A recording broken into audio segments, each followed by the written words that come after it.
Happy Father's Day from the home of college baseball, and welcome to the NCAA Men's College World Series, presented by Capital One. Autographs and souvenirs and playing catch in rounds of BP and buckets of balls. We thank our fathers for all of it today. And everyone here in Omaha gets to watch a matchup of recent national champions. Potential first-round pick Caden Bodine might be the best catcher in college baseball.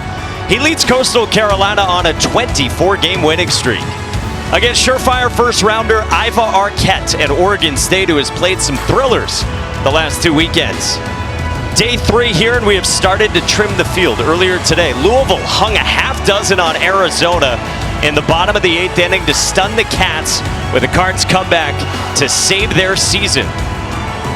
So we're down to 7, 2 brackets, double elimination. LSU beat Arkansas last night in a massive game. The winner of our game tonight will be 1 win away from the championship series.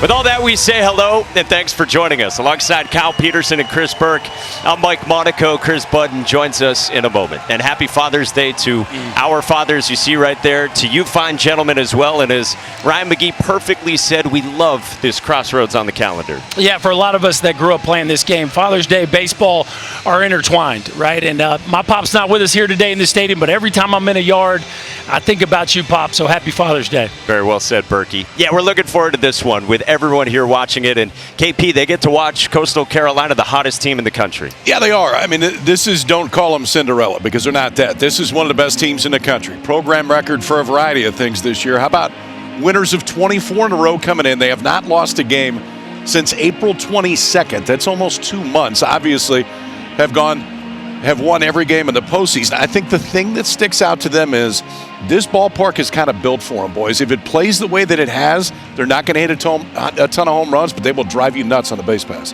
They run into Oregon State today, and we mentioned this.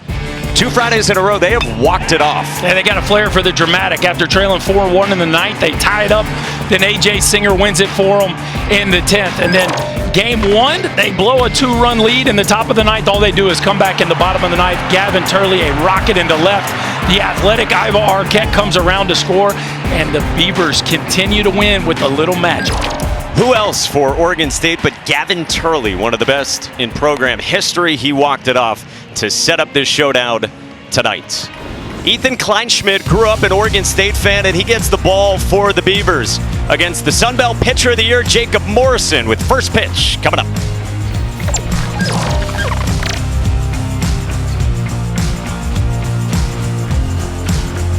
Welcome back to the Men's College World Series. For whatever reason, this Oregon State team has preferred to do things the hard way throughout the postseason, having to win 4 straight elimination games during regionals, having to go to a Game 3 in Supers, and then the walk-off in the 9th here in Game 1. But they're a team, they say, they just rely on this resiliency. I can't believe I'm standing here. I'm so out of breath, but that was awesome. Trying to hit something hard, something over the plate. Not trying to do too much, to be honest. The Beavers walk it off! We've been doing it all year. Our backs have been against the wall all year, and I love these guys. I love the fight. I love to compete all day today. After, top of the 9th where they get a handful of hits in a row, they responded to it the right way. Those little things that others fall apart from, we let them build us up. And that's what I'm so proud of these guys are doing that all year long. Boys, I was in the Oregon State dugout when everything started to unravel in the top of the 9th, and there's no flinch, there's no panic in this team. It's mostly like a, well, we've been here before kind of an attitude. Yeah, and a stoic look, Chris, right there from Mitch Canham, the head coach, who sends out the sophomore lefty from small town Mount Angel, Oregon, Ethan Kleinschmidt. Left-hander has gotten good as the season has gone on, and he's been very good in the postseason. 17 strikeouts in 2 postseason starts and an ERA just below 2. He took the loss against Florida State, but really gave him a chance. Pitched great in that one. Extremely tough left on left. For Kleinschmidt to look at his stuff is only 3 pitches. We see so many guys now with 4 or 5 different pitches. Focuses just on those 3. And he faces this Coastal Carolina batting order brought to you by Capital One. And Berkey, you see the note at the bottom, more home runs in the postseason. They are last in the field in home runs for the season. But in the NCAA tournament, you can see there they're hitting a home run about once every 22 ABs, much better than they posted throughout the course of the regular season. Well, here we go on a Sunday night at the Men's College World Series. About 3/4 of the time, if you start 2-0, both these teams 1-0 so far, you get to the best of 3 championship series. Will it be red-hot Coastal Carolina or the number 8 national seed Oregon State? 48-win Independence in action tonight. Caden Bodine is the switch-hitting junior catcher from Haddon Heights, New Jersey. First-team Sunbelt. He swings at the first pitch, and off we go. Caden Bodine, 35th. We showed you on Kylie McDaniel's MLB draft rankings. Came in very heralded to this season. Second best catcher in the country in the preseason, according to D1 Baseball. And Kevin Schnall went to bat for him after the game on Friday. A win against Arizona. He said, hands down, non-negotiable, best backstop in the entire country. Kevin Schnall will go to bat for his guys now. He's not afraid to play him up, but this is an easy guy to do that with. He is an artist back there with his receiving and his pitch framing. Hot shot on a hop at Iva Arquette. Can cover some ground. High throw off the mid of Jacob Craig. Wilson Weber knows how to back up on this diamond. And an error from Iva Arquette puts Caden Bodine aboard. You see, Arquette might wear that air, but that's a ball it felt like Jacob Craig should catch. Arquette moving smoothly to his left, a little flip across the diamond. And I think Jacob Craig, maybe in an attempt to stay on the base, KP, just kind of lets it tip off the. He actually does leave the ground there and just maybe trying a little too hard to stay close to the bag instead of making sure he finishes the catch. And that is a tough start there for the Beavs. And that's what we saw the last time they were in the field. Top of the 9th inning. And a couple of errors in that top of the 9th. Louisville tied it. Oregon State walked it off. Iva Arquette came into this event with 4 errors. He's already made 2. So man on for Sebastian Alexander, 5th-year senior and the team leader in OPS from Mayfield, Ohio. 23-year-old who's going to turn 24 next month. Went from Kent State to junior college, now his 3rd year at Coastal, and this has been a total breakout. Told us the other day, I just wasn't good enough to play much last year. He's put it all together. And they're going to say catcher's interference here? No, he's not getting first base. They call a balk? Yeah, I guess a balk. It's got to be a balk. Yeah, Alexander stays put, and Caden Bodine moves up to 2nd. Okay. You guys didn't see it either? It seemed to be a little late. Yeah, I didn't. I didn't hear it right away either. Yes, he did. Alexander offers at that button. Let's see if we can pick it out here. Kleinschmidt didn't have a balk all year. Oh, no pause. Yeah, I guess. I mean, got to pause, KP. thanks. Yeah, Yep, we're gonna call that one 5 pitches into it right there. We Come are. on. No, Got to pause. that's a little picky. Now what do we got? And they just struck out Sebastian Alexander for a pitch clock violation. And Scott Latender is right in the middle of things, 6 pitches in. We're off to a quick start, KP. Well then. We got an error, a balk, and a pitch clock strikeout. You see the pitch clock there in the background. It's the right call. I mean, you got to engage at 8 seconds, and he was still stepping in when there was 6 on the clock. It's just rare that you see it called. Both of those called in the first inning to start things off. It actually wasn't that close. No. I mean, he was a couple seconds late. What in the world? Yeah, here we go. All right. 3 spot, second baseman Blake Barthel out of Allentown, Pennsylvania. Just off. 2-0 from Ethan Kleinschmidt. Came in as the team leader in innings pitched. First year at Oregon State after a year of junior college. A twist outside. 3-0 on Barthel. Barthel, one of the neat recruiting stories that I've heard. How about just show up to the school's camp and rake? They might notice you. You know, hit 3 home runs in a team camp, and you might get asked to come play for the skipper. I mean, sometimes it's really that simple. Coach, how'd you find him? He came to our camp, and he hit 3 home runs and 2 doubles in his first 5 at-bats. I got recruited out of camp. You did too? Absolutely, yeah.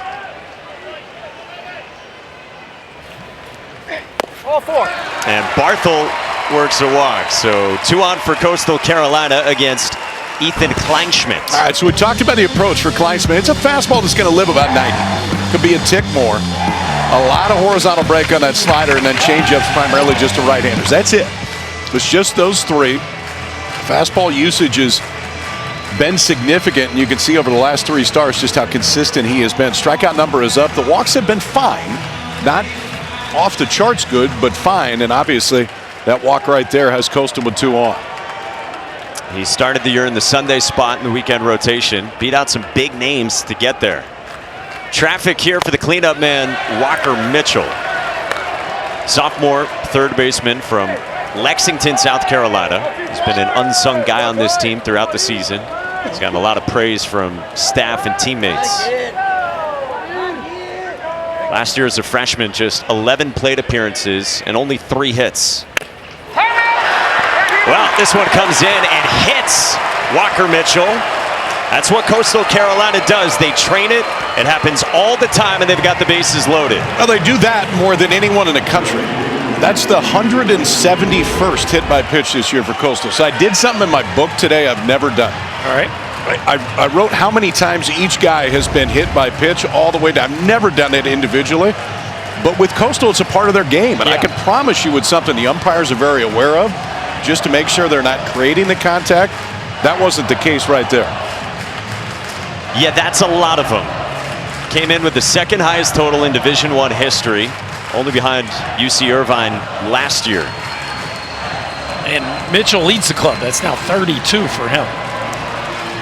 32. They played 65 games coming in. He's been hit 32 times. KP writes him down by player in the lineup. We've been tracking him by pitch type as well. We put our brightest minds on it to figure it out. Look at this. Hit by pitch type. When have you done that before? Unknown, maybe that's the Cole Gibbler. Yep. All right, so they're loaded up early on for Blagan Pato.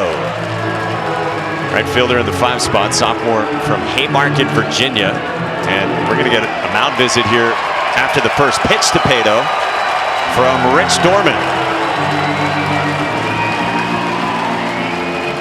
6th year on the job for Dorman, and he wants to come out and talk things over with his sophomore left-hander Ethan Kleinschmidt. Doesn't look comfortable.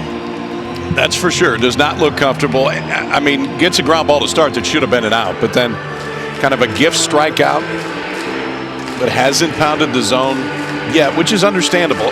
There are a lot of times it takes you an inning or 2 to feel okay out there. You just got to make sure you can make it through that inning or 2. I think that's part of the discussion right now. Well, it's interesting, too, because maybe Nick Schutte from Murray State, like most of the pitchers have come out and looked, maybe Ethan Eberle today in the first game, like we've had some guys that have come out and just been nails right from the jump, even though we know that the old adage in baseball is oftentimes the best time to get a starting pitcher is the first. But you said it, KP, sometimes the most unnerving thing that can happen to you is a ball that should be an out not recorded, and then things can get sped up.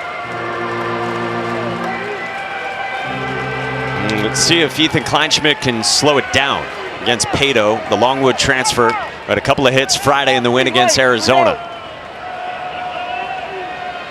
Both his hits came with 2 strikes.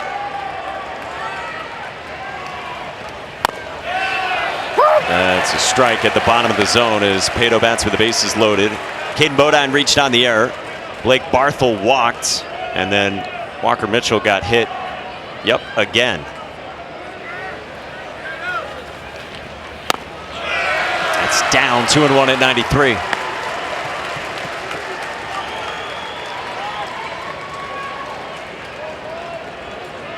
Talking to the bullpen early there, it looks like. It's a deep pitching staff for Oregon State. This is popped up foul, and it's 2-2.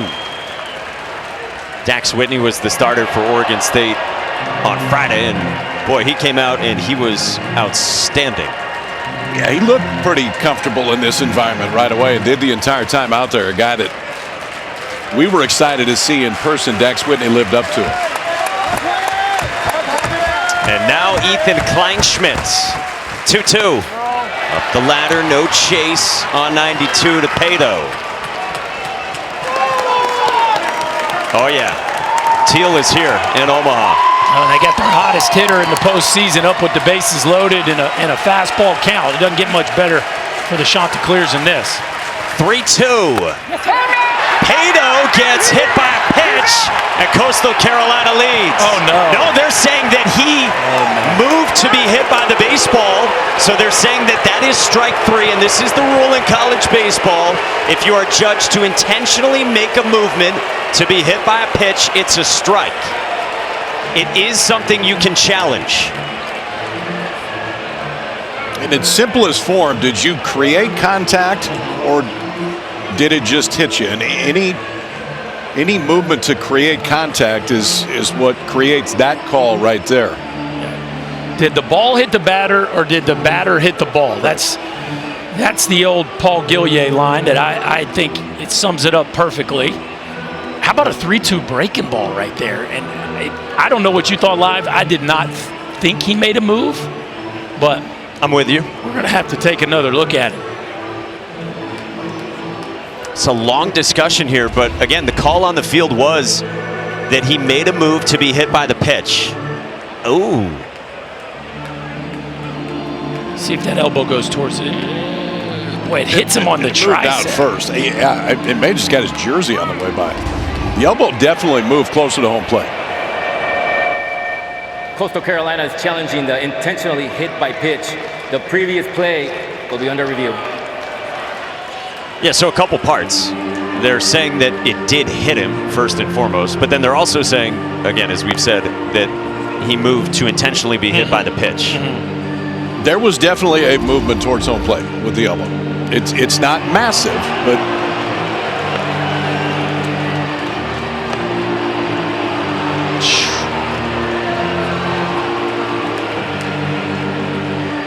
Yeah, man, I think it stays.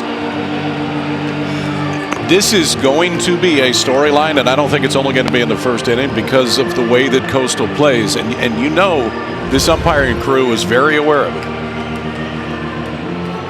So I would say that every coach that plays against them is prepping the umpire before the game starts about, hey man, you can't let these dudes move into it. It did look ever so slightly like a subtle move towards the ball, even though that pitch it didn't hit the part of his body that kind of moved. That doesn't ultimately matter. I mean, the kicker is it's going to be ball 4. 100%. Ethan Kleinschmidt would have 2 strikeouts, one on a pitch clock violation for strike 3 and one when he hit a guy. That sounds like a record or something. I mean, thank goodness Tim Kirkjian's in the studio in Bristol, Yes. Connecticut.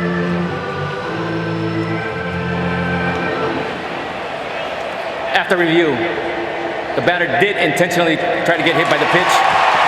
Runners out. Coastal Carolina loses the challenge. They have 1 challenge remaining.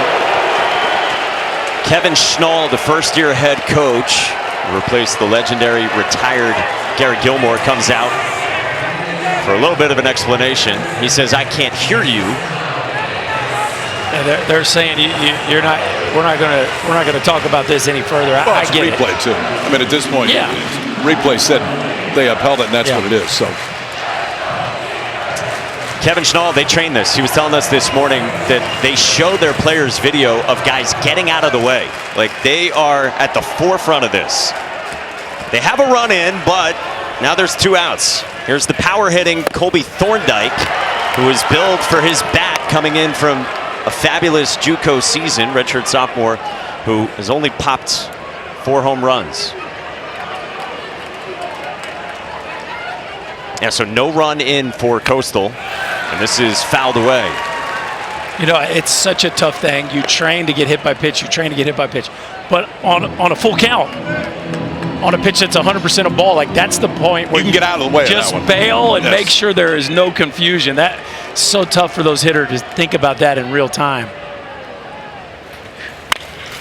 Pulled into the gap toward right center with Talt on the move. That is reach. Bodine and scores. Barthel right behind him. Mitchell to the plate, and it's a bases-clearing double for Kobe Thorndike.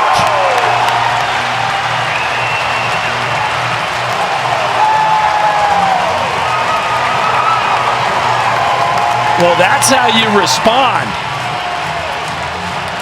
Kobe Thorndike, it's been kind of slow for Thorndike throughout the course of the year, but he has saved his best here down the stretch. And how about going out and hooking a breaking ball in the outer third of the plate just outside the stretch of Easton Tall.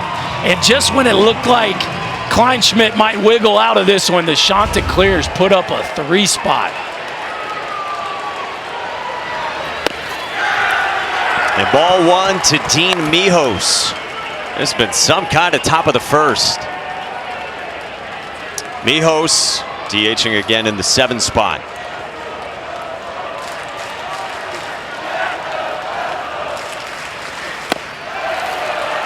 He had a couple of hits on Friday against Arizona, a couple of singles. He's been coming back from a broken hand. 3 runs on the board for Coastal Carolina. Hottest team in the country.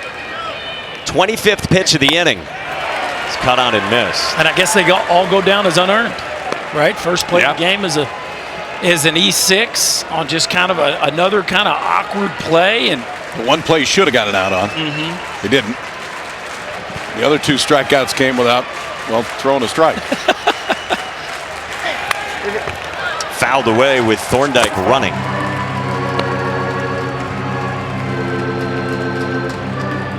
Wow, we have had quite the top of the first. 3 first-inning runs after Coastal Carolina to begin this NCAA tournament run had only scored once in a first inning. Kleinschmidt's 1-2. Popped up foul.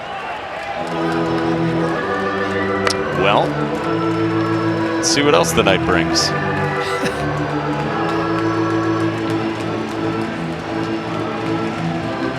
Big swing for Thorndike. Like you said, he'd been quiet this year. They were expecting big things from him, but he has saved his best for the postseason. 1-2 to Mijos. Locks him up. 3 runs in this top of the first and a 17-minute half inning has Coastal Carolina in front 3-0. The Chanticleers have won 24 in a row. They're trying to keep it rolling and trying to start 2-0 in Omaha.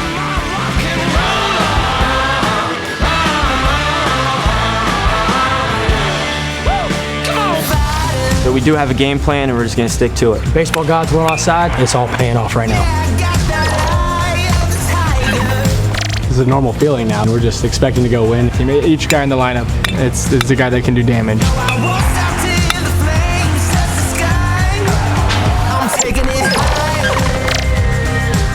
Coastal Carolina, the 2016 national champs against Oregon State, the 3-time national champions who send up this batting order brought to you by Capital One. Iva Arquette, projected top 10 pick, is on an 11-game hitting streak. Yeah, he's been on a heater, hitting over 440 through that stretch, or hitting at 440 through that stretch. I'm sure he wants to make up for the miscue in the top of the first. He has been doing a ton of damage with the bat. Going up against the redshirt sophomore from Flushing, Michigan, Sunbelt Pitcher of the Year, Jacob Morrison at 6'8". Yeah, this is one of the best in the country, and one we're looking forward to watching right here. It's about a strikeout per inning. You can see how good he's been over the course of the year as far as working deep into games. It's a fastball that'll work into the low 90s, 2 different breaking balls and a changeup with outstanding control. He walks just about 2 per 9 innings. He's back from Tommy John surgery, and he's been utterly dominant this season. Pitching with a 3-run lead. Oregon State's leadoff man is the sophomore third baseman Trent Carraway. Goes first pitch swinging toward foul ground. Blake Barthel and Thorndike on the move, and Thorndike nearly had it toward the sidewall. I think this is one of those ballparks to where if you're a first baseman or a third baseman, you're going after a ball like that, you're trying to convince yourself that there actually is more room because you can't believe you're still running. I mean, the amount of foul territory when you get to that point is bigger than, I mean, I can almost guarantee you any field these kids have played on. It's not natural to run that far and still have a chance. Yeah, you have an internal clock that starts going, there's a wall around here somewhere, and then you usually start taking your foot off the gas maybe a couple strides too soon. And Thorndike, a good effort, but just about a couple inches short of making that play. We hear about outfielders counting steps, Berkey, like on the warning track to the wall, but that's not something you'd be doing here in foul ground, playing here for the first time, right? Especially not a ball that's hit at that angle. You might do it more to the side, but you would need a few days of practice time here to really feel comfortable on all that. So 1-2 on Trent Carraway, who's the top 90 prospect on our ESPN MLB draft rankings. Line drive center field at Wells Sykes. One away. What are we going to get from Jacob Morrison? You're going to get a ton of strikes, and you're going to get outstanding stuff. It's a fastball that does have ride into the low mid-90s at times. You see the two different breaking balls and then a very good changeup. Over the course of this season, right-handers are hitting 159 against Morrison. 8 of the 9 in this Oregon State lineup are from the right side. I mean, if he could construct a lineup that he would like to face, it is this right-handed heavy. See what he's done with quality starts this year. Ivar Arquette goes first pitch swinging deep into right. Legan Pato into the corner, and that is foul. The wind probably is subtle as it's been over the course of the first few days. It's certainly not a helper by any means, but not gusting in, I wouldn't say. What are we calling that, KP? Maybe 10? Let's go 8. Okay. Feels better. About a half club win into it. All right. Nothing in one on Ivar Arquette. Pops this one up behind home plate. Caden Bodine checks his surroundings, and he's there for out number 2. Gonna be fun to watch Bodine work tonight. I know we've all heard a lot about him coming in. We didn't have their game on Friday, and we get to watch him firsthand tonight. Yeah, I mean, he's kind of become famous for the way that he can handle a pitching staff, and I think it's one of the reasons he's gone up draft boards, because we've talked about it. The offensive numbers are not gaudy. They're fine, but they're not gaudy. It's the upsell, and deservedly so, with just how well he handles the defensive piece of the catching position. And he hits leadoff. I mean, who doesn't like a catcher that hits leadoff? Come on. Gavin Turley bats with 2 outs and the bases empty here in the bottom of the first. Junior left fielder from the mountains of Midway, Utah, who is second on the team in OPS and has 52 career home runs, the most ever at Oregon State. And he was the walk-off hero on Friday against Louisville. We had a crazy top of the first here today. We also had a crazy top of the 9th in their win over Louisville on Friday. But Turley made up for maybe an ill-advised decision in the field. Heads up. And now we got flying bats. Yeah, I mean, it just kind of makes sense. Right there. Tremendous distance on that launch right there. Did we get an exit velo? We didn't. Does TrackMan track thrown bats? I guess not. What's that launch angle right there? 32.5. Yeah.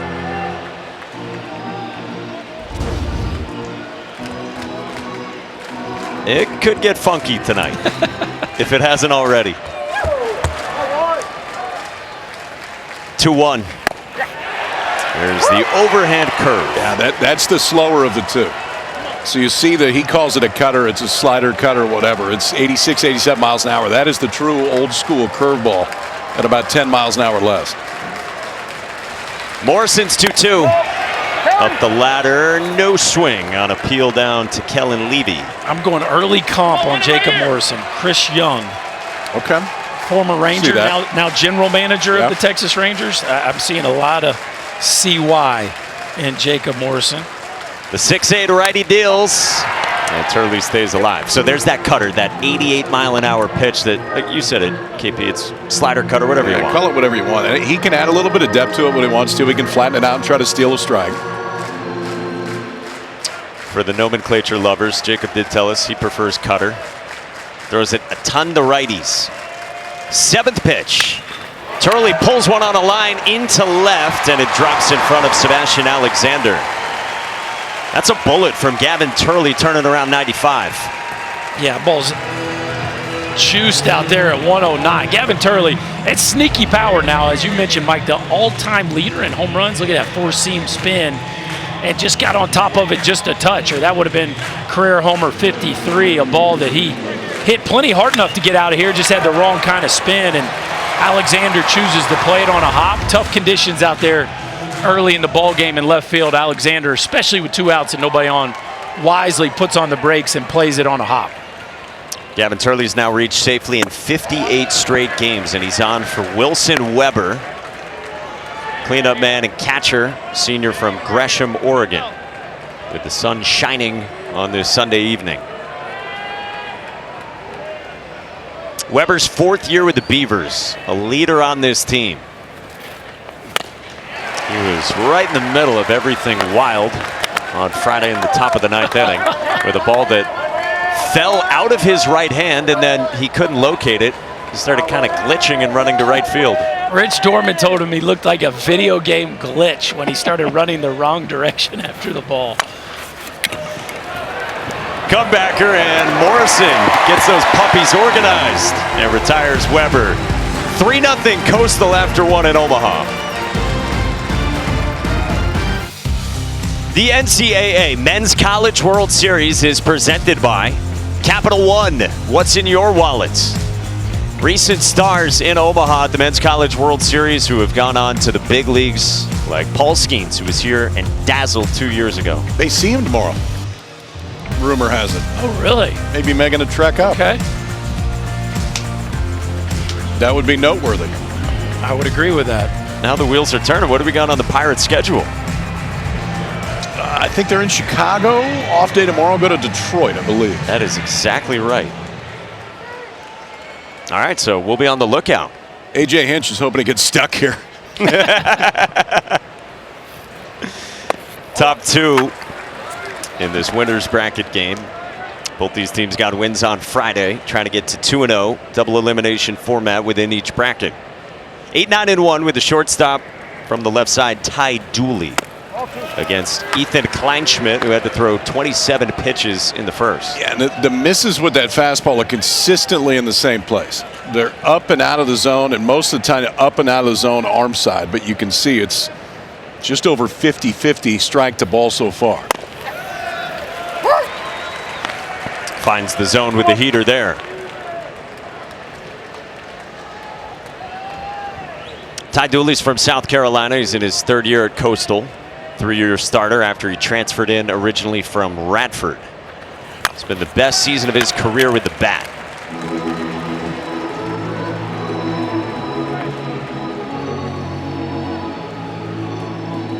It's a long video there. We're over a minute.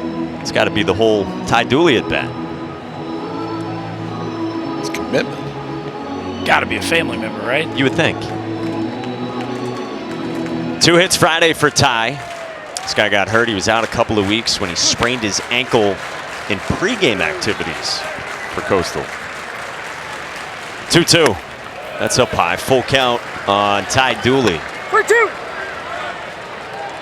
That's Sister Cassidy, we're told. There we go. Working the video. And yes, now the camera is on you, Cassidy. Kleinschmidt's 3-2. Dooley works a walk. So a second walk and a hit batter so far. Next week, Sunday Night Baseball will be in Philly for the series finale between the Mets and the Phillies at 7 Eastern on ESPN, ESPN Deportes, and ESPN Radio. Coverage starts at 6 Eastern with Baseball Tonight, Sunday Night Countdown. Well, big breaking news in Major League Baseball tonight, right as we were coming on the air. Our Jeff Passan and others reporting that Rafael Devers is being traded from the Red Sox to the San Francisco Giants. It's a bunt from Wells Sykes toward third. Trent Carraway throws in time. Well, Sykes thought he beat it out. Carraway had a lot of ground to cover. He had to go a long way to make this play. I mean, by the time he makes this throw, he's about on the dirt. Watch this. Yeah.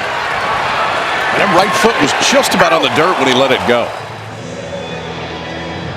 Nice stretch there by Mr. Craig over at first base. That made all the difference. A large human putting his length on display right there. And you're right, KP. Caraway ranged a long way to make that play. Not an easy throw when you're that close to home plate, throwing it down the line like that. 6'5", 241. Craig with the stretch for the out. And now back to the top for Caden Bodine. Reached on the error by Iva Arquette, the stud shortstop, to begin this ball game. Moved up on a balk and eventually scored on Colby Thorndike's 3-run double.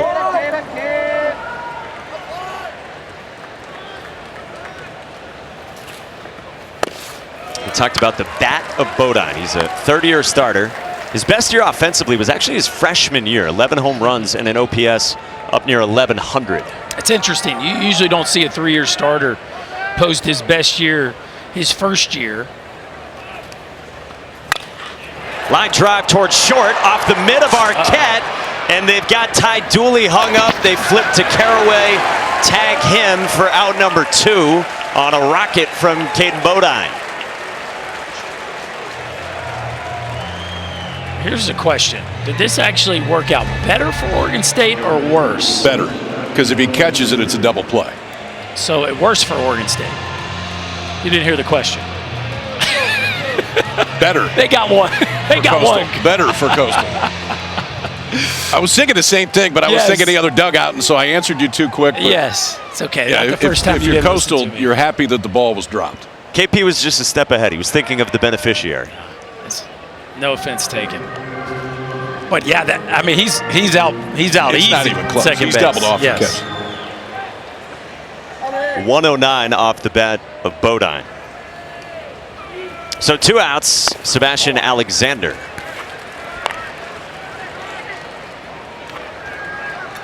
He struck out on the old pitch clock violation back in the first. Kleinschmidt's fallen behind. He's only thrown 3 of 11 first pitch strikes. So it used to be a conversation in baseball, like what's the worst way to make an out? Is it a check swing? Is it a pop-up foul? Is it a pitch clock violation, strikeout? We didn't have that option, but I'm thinking pitch clock strikeout. That's up there. Time's up, kid. Take a hike. Fouled away. But the thing is, you have nobody but yourself to blame on that one. Like, you know what I mean? It's your fault. Rules been in place all season. This is game 66. It's a bad one to start the game off with, though.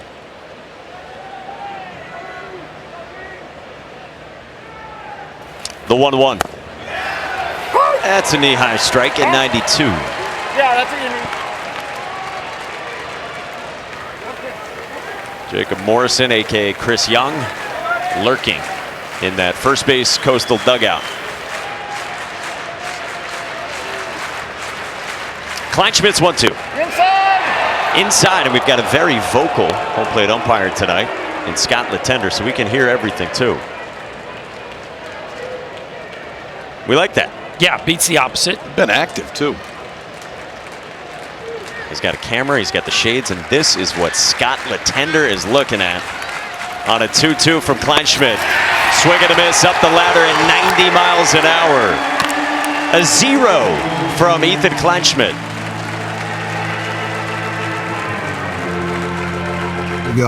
We went to Omaha, and in the fall, our son had a stroke, and he ended up having 5 more strokes.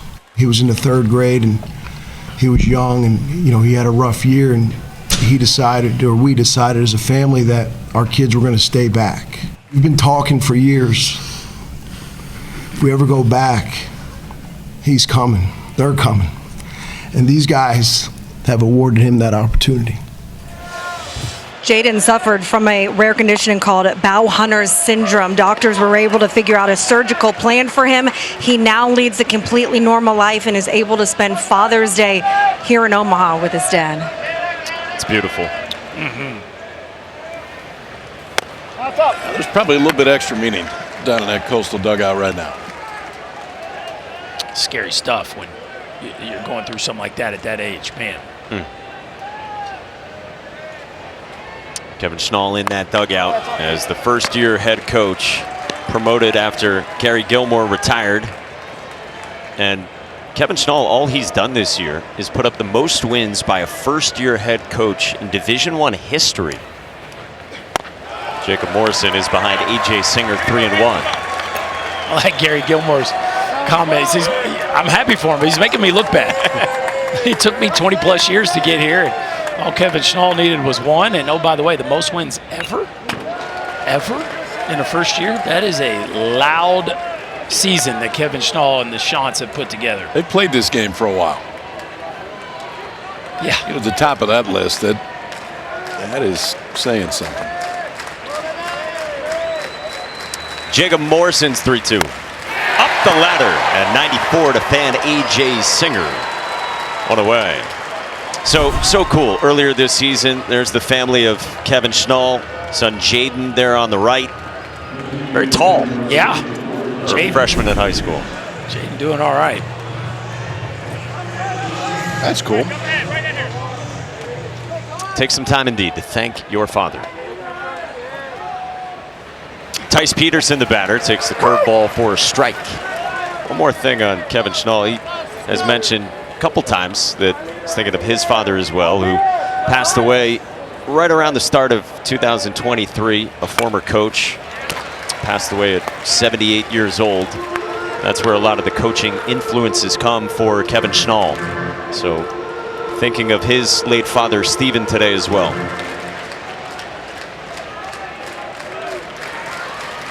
0-2 to Tice Peterson, and he lays off the cutter. Good spot, though. 0-2, that's exactly where Morrison wants to throw it. Just off the plate, close enough you may get chased, but if you do, they're not going to do anything with it.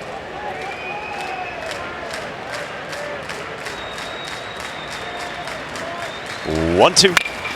Pulled into the corner and left, and it drops down.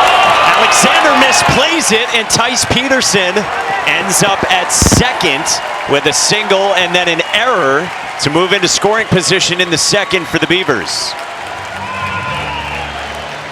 It's the second time, and Turley was in a different count, but it's the second time that Oregon State's been able to handle that elevated fastball today where Morrison is going to try to live. And this is another really good swing on it that was just misplayed out in left field. Alexander just ran right past it. Just totally overran it. Yeah, that is a unforced error out there in left field.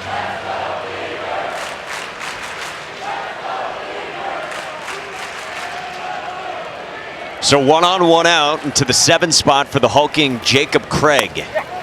California native, junior first baseman, who got aboard twice Friday against Louisville. Second-year starter, who last year broke out in a big way. Hasn't quite been at the same level this year, but still a big power threat with those 13 big flies. He told us the other day he has grown up a lot as a person over his 3 years in Corvallis. Said he's way more mature than he was as a young freshman. And Mitch Canham made it sound like there was a period of time there where he wasn't sure how much he loved playing this game, which, you know, I think one of the things this game makes you do is question how much you love playing it, because it can beat you up between the ears. On the ground towards second, Blake Barthel to his left throws out Craig. Peterson to third, and there's 2 down. That's a double play ball.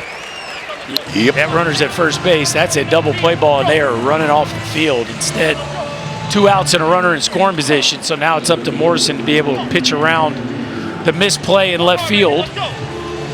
Let's go. Against 8-man Cannon Reeder, center fielder from the great town of Bend, Oregon, home of our great colleague Jessica Mendoza. Home of Jessica Mendoza and some pretty good golf courses. Oh, yeah?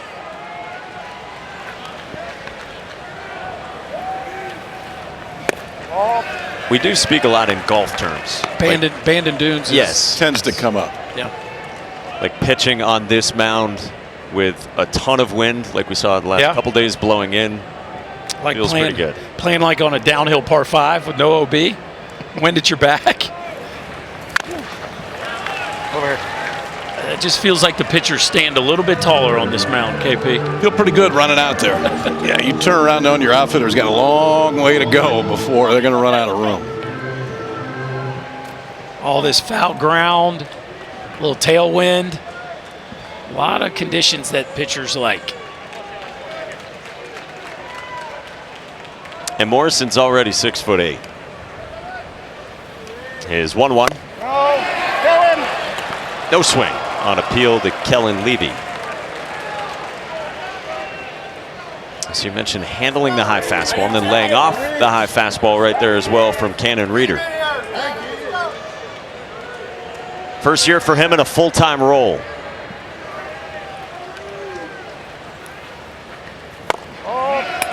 Fastball miss at 95, and it's 3-1. I know that's one of the things that hitters are forced to deal with way more regularly now, the high fastball where people say you got to push it down, don't chase up. But I tell you, Jacob Morrison, that top of the zone life is special. 3-1.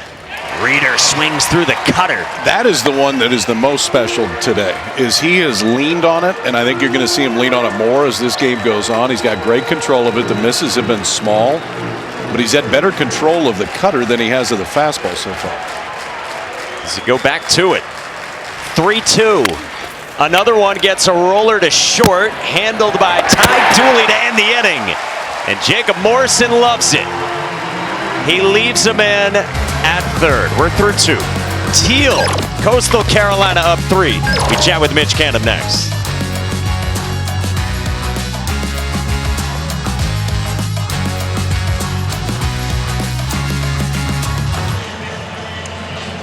Welcome back to the Men's NCAA College World Series presented by Capital One. Joined now by Mitch Canham. What do you think of the response by Kleinschmidt after that stressful first? Stressful first, yeah. Just a little bit of everything happened that inning, but I went and asked him in between right there. Said, hey, what'd you learn after that second up right there? And I like that he mixed in a changeup just to get a little more extension, a little more feel. But we got ourselves into that mess, and now it's about him digging deep, pitching to contact, letting our defense go out and continue to work. No free bases, we know that, but he'll be all right. When you guys get back up there second time through the order, what changes on an approach do you want to get to Morrison? A lot of the guys said when they came back in, they were seeing it pretty good. When runners are in scoring position, he's going to mix in more off speed. But I like where our balance was at. Iva took a good swing at one, shooting it to the right side. It looked like guys were seeing it well. I think just the more pitches is going to settle us in a little bit. Appreciate it. Thank you. Guys? Chris, thank you. Mitch Canham doesn't really get the heart rate too elevated very much, it seems. No, he seems pretty mellow. He did say that there's some guys in this clubhouse that he has to rattle the cage a little bit. 0-2 on Blake Barthel. 3, 4, and 5 against Canham's starter, Ethan Kleinschmidt. 6th year on the job as the head coach at his alma mater. Of course, won the Men's College World Series here in 06 and 07. Great catcher on those teams. And now Mitch Canham's first trip as the head coach, and Mitch's dad, Mark, is here watching his son as the head coach. That's really when this Oregon State baseball story started, is when Mitch was there, and the guys that Pat Casey had brought in that won the first 2 national titles, and he would come back and do it a decade later.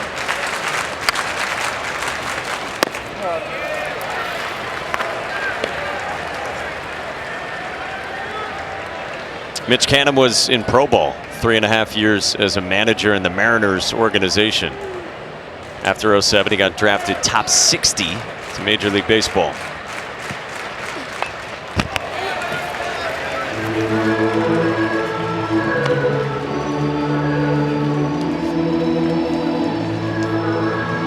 Part of 3 national championships for Oregon State against Coastal, the champs, in 2016. Their second trip to Omaha. Ethan Kleinschmidt wipes with his catcher, Wilson Weber. Barthel strikes out. 1 away. Well, great moments for Mitch Canham as we flash back. Canham behind the plate in 2007. This is it. This is what you dream of as a college. You got to go down, Mitch. There you go. Yep. Don't be a tough guy. You got to go down. Somebody's got to go down so you can dogpile.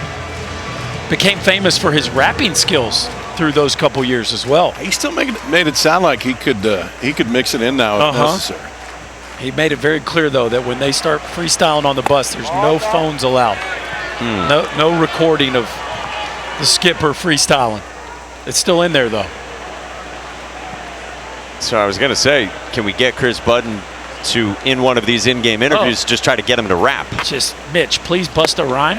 That's not going to happen. What I can tell you is that he really wishes he had kept his glove and his catching gear. He said, I don't know where that went. But I will tell you, you really want to be an outfielder if you're going to dogpile. Being at the bottom, there's a lot of kicking, there's low oxygen. Be an outfielder. Walker Mitchell fouls it away 1-2. Well, you're the catcher. Like, you know, that's part. Like, you sacrifice everything for the team. You can't land on the pitcher.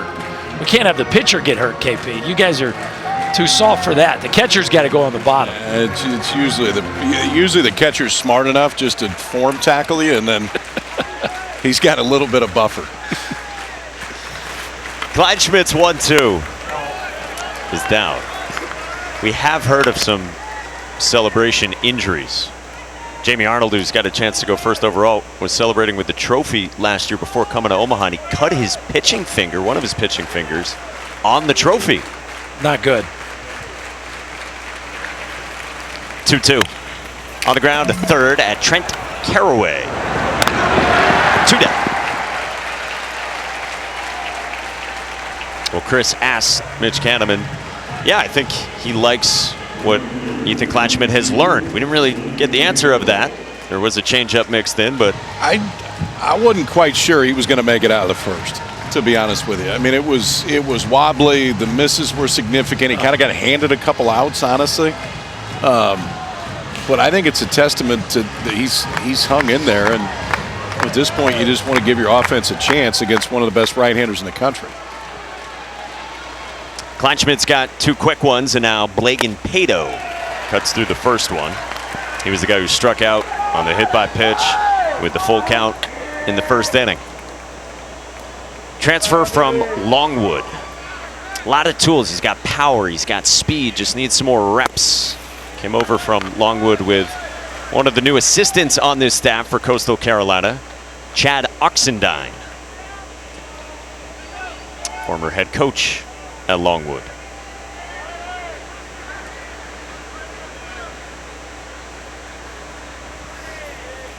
The 1-1. Little squibber back past the mound. A.J. Singer. Safe at first. That was pretty. Look at the mind of a middle infielder thinking out loud on that play when you're this high. First it starts with uh-oh, and then we get the reaction at the end. I love the angle, and then you got to have the nerve to try the bare hand. And a perfect strike, and Craig just didn't stretch. I think he's so worried about where that throw could end up. Look how he's on a knee instead of stretching out. That's really close. I think if he gives it the typical stretch, boys, I think he gets them. Might have got him anyway. I think they did. They're not going to review it. That was a heck of a play. Bouncing ball at A.J. Singer. Berkey, any sound effects on that one? Nice. Nifty. We'll take it. Yeah. Singer to Arquette, and the inning's over. 2.5 in the books. Iva Arquette due up third. Top 10 prospect when we come back.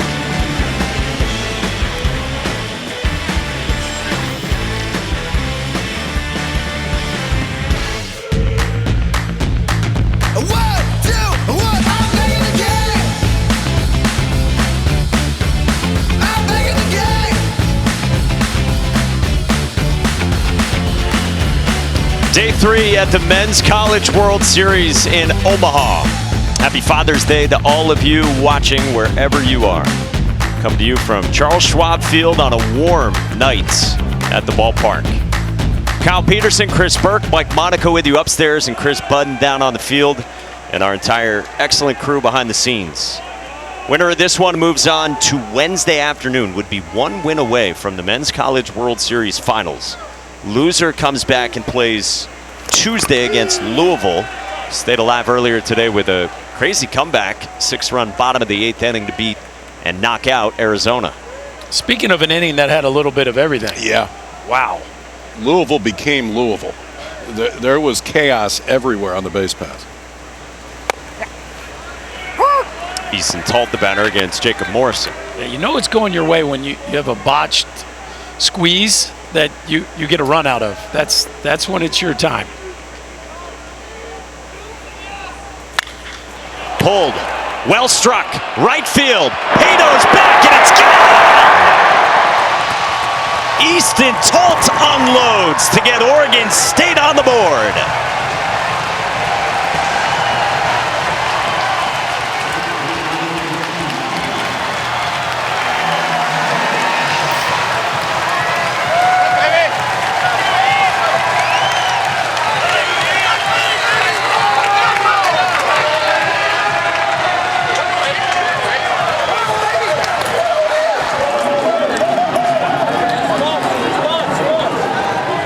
His first in the NCAA tournament, makes it 3-1 in the last of the third.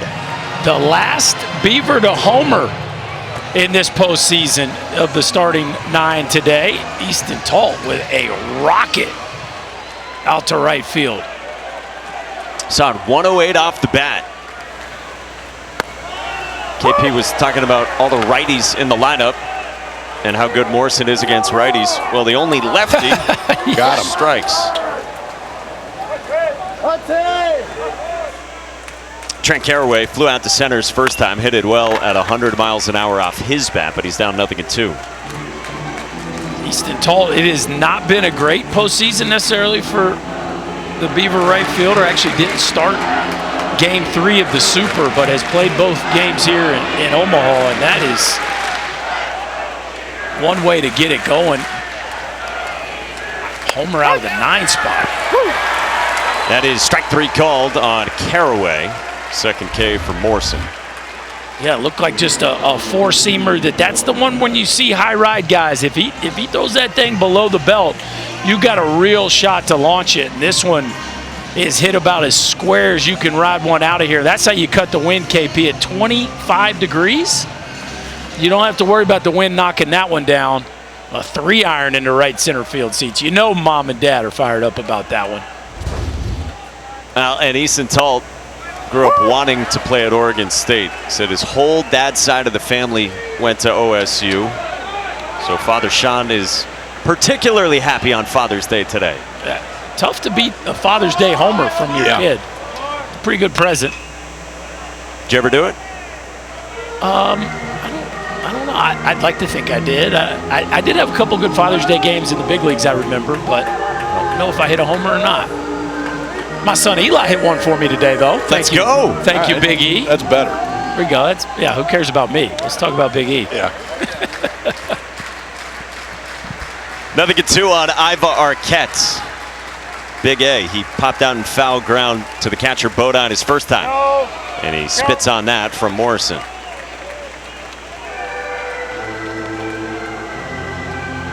Showed you the number 8 overall prospect, according to Kylie McDaniel. Washington transfer, originally from Hawaii.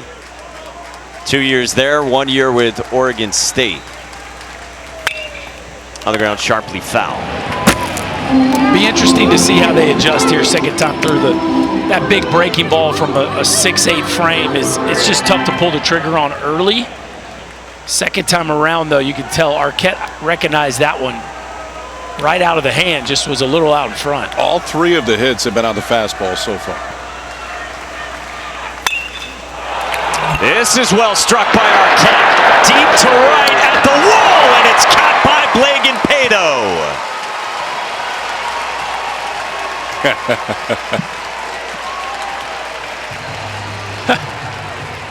That's where the ballpark gets you. And how often have we seen that look of guys rounding first base to where they just assume that ball's going to carry out and it's just not quite enough. And it's that part of the ballpark that usually will get you. They're feeling it. They're it's rough. Rough yard. It was almost another hit off the fastball of Jacob Morrison. So 2 outs, and Gavin Turley, who is an exit velocity factory. This is maybe the best ball striker of the tournament so far. It's been a exit velocity display so far. This is hammered. Turley to left. Alexander back to make the catch. Charles Schwab Field, where deep fly balls go to perish. This ballpark will hurt your feelings now. There's some pretty solid contact in this inning by the Beavs. A homer and 2 flyouts to the wall, and this one gets right to the edge and dies. Now let's talk to Kevin Schnall on the other side of the break. Welcome back to the Men's College World Series. Joined with Kevin Schnall. Those balls in your ballpark would be gone. What's going through your mind when you watch them go airborne? Well, they were hit good. You know, we're fortunate that we're able to track them down and keep them in the park.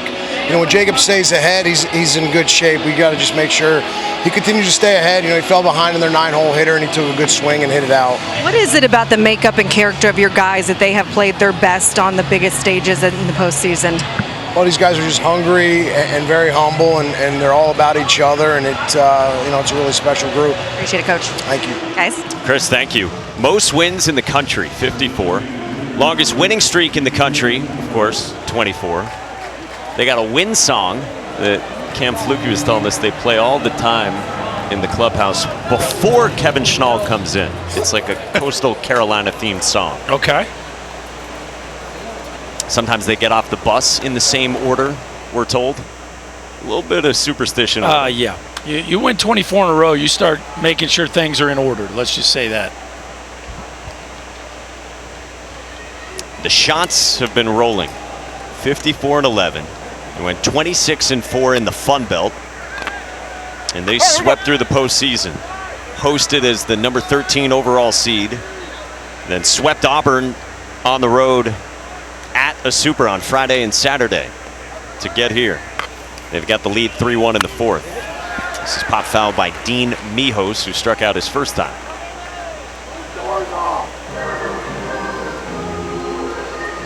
KP, you would ask Kevin Schnall if he knew they were going to be this good and pressed him on it to get out of him. Did they really know it would be anything close to this? It's a line drive toward the gap in left center field for Mijos. Takes a big turn and then slides down. That's nifty. Takes the single. Yeah, it's pretty good. Check out this win streak and a trip through the calendar. So it started April 22nd. They lost to College of Charleston. They ripped off the rest all the way through the postseason, including Game 1 of the College World Series. How about a 2.55 ERA? They are winning by an average of just a shade over 5.5 runs per game. It hasn't been fluky. It's been dominant. Up by 2 here with the leadoff man on for Ty Dooley. Kevin Schnall said, I think I had a winning streak like this when my Little League team went undefeated. That was a great answer. That's usually about the only time that people can say that they've had something like this. They came here with the longest winning streak ever for a team entering the Men's College World Series. And he told us, he talks about it with his team. He said they go into the huddle after the game and he counts off whatever number win it was. Yeah, they're not doing the old, we don't bring it up, it's not really a thing. He's like, no, we're talking about it every day. Everybody else is going to bring it up, so you might as well talk about it yourself, because they're not going to let you forget about it. And don't you dare say Cinderella. No. Don't do it. I really liked the post-regional message. I just thought it didn't come off as unappealing. I thought it was like, hey, man, just reminder, we're really good. We've been really good. We won the national championship less than a decade ago. We're in the tournament every year. We lead the country in wins. We're one of the best programs in the country. And you see the quote right there. Boy, and he is ripping his man Ty Dooley right there. I'm trying to get Kleinschmidt for another block, too. Oh, is that what that was? Okay. And then Dooley bunted it foul.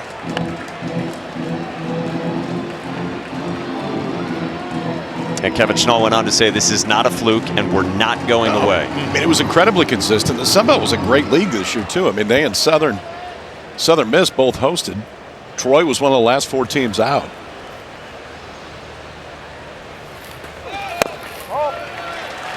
And to be clear, no one who really follows it is saying they're a Cinderella. Not at all. I mean, no. I mean, it was. I mean, for me, it was them and Oregon State to see who the 8th seed was, and that 8th seed is so important because it protects home field advantage for 2 weeks. In the end, they didn't get the 8, had to go on the road and swept Auburn. Spun is popped up, and Wilson Weber runs it down. The toughest thing about that one as a catcher is, do you see it right off the bat? Because so often you're not sure exactly where that ball came off the bat. You know it went in the air, but where? Watch the eyes right here at Weber. Immediately recognizes where it is, sheds the mask, and then has enough time to run it down. But if you don't see it right, he's the only guy in the field who's got a chance to make that play. And if he doesn't see it right away, he's not going to. Even with the eyes closed right before he caught it, still knew right where it went. He didn't know where that throw went the other night, but he was right on top of it. That one he didn't know. And Coastal usually reliable getting the bunt down. They lead the field in sacrifice bunts, but Dooley unable to execute there. Big part of their offense. They have 52 sacrifices coming into this game. And so it's still just a man at first, and now 1 out for the 9-man Wells Sykes. 5'8", $185 from Gilbert, South Carolina. Transfer from the Citadel. He had a good day with the bat Friday against Arizona. 2 for 4, a double, 2 RBIs. Gave him a 2-0 lead early. Had a 2-run single in the bottom of the second. Said after the game, "This is it for my college eligibility, and I'm giving it everything I've got." And he said he thinks his team is thriving on these atmospheres that they've had the last few weeks in the postseason. Well, a big storyline for their win in Game 1 was 8 hits. Out of the last 4 hitters in their lineup, all 4 of those hitters had 2 hits apiece, including Sykes. It's a lot of production in the bottom half of the order.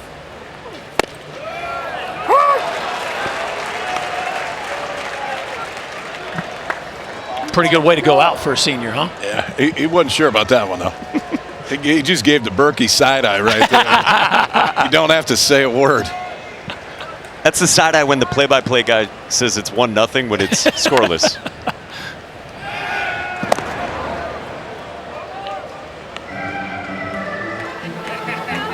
What do we got? Yum, ice cream? He's not. Is he sure about it? Is he? He's not sure. Testing the waters? Oh, chicken too. Chicken finger. Eat a lot of chicken fingers? If it's available. It's like an oft-used reliever. Yeah. If he's up, if I need to. If he's hot, put him in.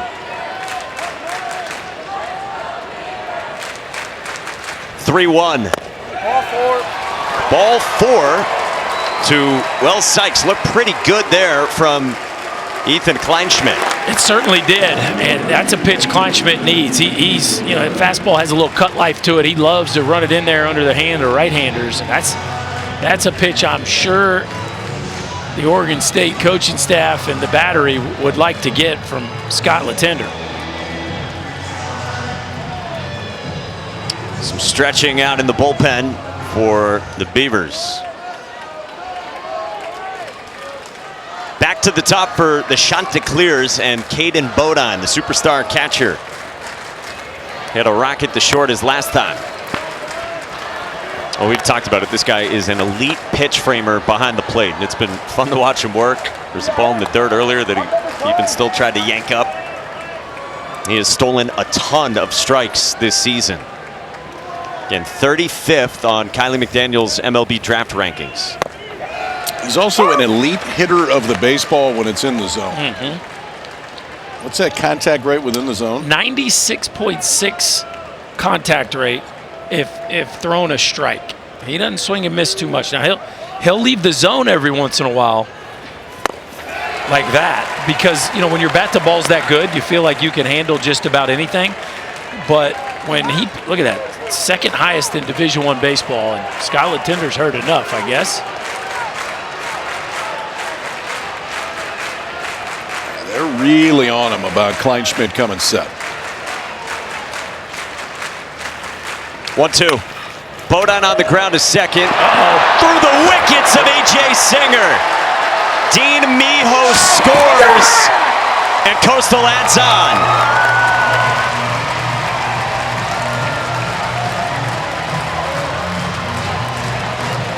fellas, A.J. Singer had one error coming into this ball game, and that is a tailor-made 4.63 that ends up another run and just kind of got stuck on an in-between hop and then played peekaboo with it just a little bit. His feet got stuck, and a usually elite Oregon State defense has struggled early on in this game.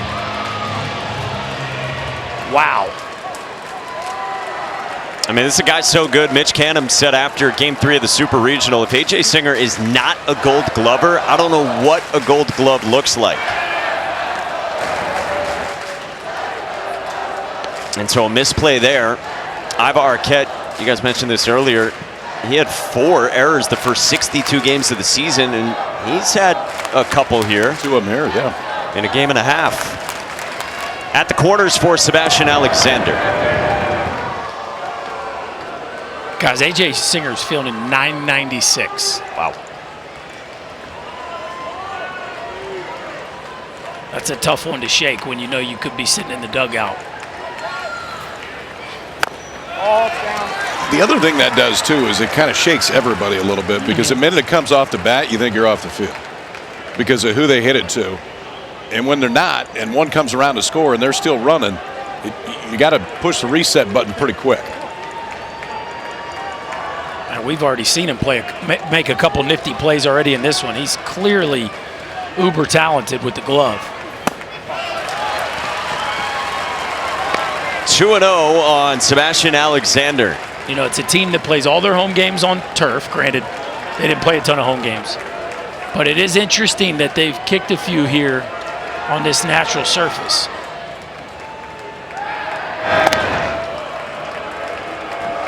So because of that, through 3 1/3 in part, 76 pitches, Zach Kamatz, known for his sinker, is up in the Beavers' pen. Alexander rolls it foul.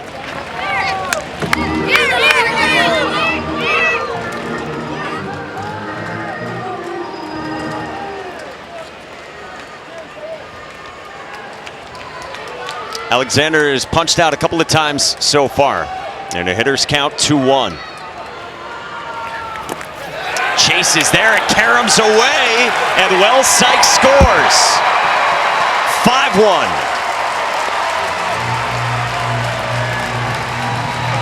It's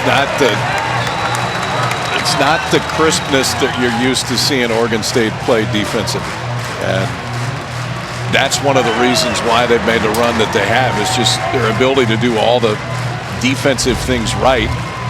Been a different story now. I know how many people have told me about the one knee. Well, he's First late of all, with the glove. Well, the glove turned one way, then he flipped it the other. But still, you got to get around it on top of that too.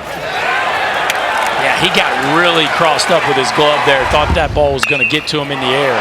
And now this is hammered to left by Alexander. Turley's on the move, and he runs it down. Heck of a catch by Gavin Turley for out number 2. Boy, battling the sun, running into the wall. Just watch the drop step, okay? Now you watch him peek. He's going to find the wall right before he puts the gas pedal down. Watch, peek. All right, I got plenty of room. Now let me put the gas pedal down. I don't have to worry about the wall, and that is as good as it gets there from Gavin Turley, a veteran outfielder, making sure he's got enough room to really hit the accelerator, and then you got to be able to finish the playoff. Now Blake Barthel goes first pitch swinging, pops it foul. Barthel in the 3 spot, a walk and a run scored in the first, and then he struck out swinging second time in the 3rd. Told you a great story, former walk-on at the annual Coastal Carolina Labor Day camp in Myrtle Beach. Originally from Allentown, Pennsylvania. I love the line Kevin Schnall had with us. He said, to the people of the Mid-Atlantic, Myrtle Beach, they look at it like it's Honolulu. They keep showing up to camp and having the career this kid's had. They're just fine with that.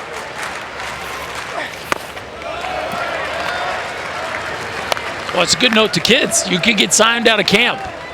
I tell people this all the time. It can be a revenue generator and an opportunity. Two things can be true at once. Go hit 3 doubles and 2 homers. 1-2. Barthel takes. Yeah, so he had a great first day at the camp. Berkey mentioned this earlier. They had their volunteer assistant watching that field. And then there was a text to the rest of the staff, and they said, someone's got to come watch this kid. And he continued to mash. Swing and a miss. A strikeout for Kleinschmidt, but 2 more runs for Coastal Carolina on this warm Sunday in Omaha.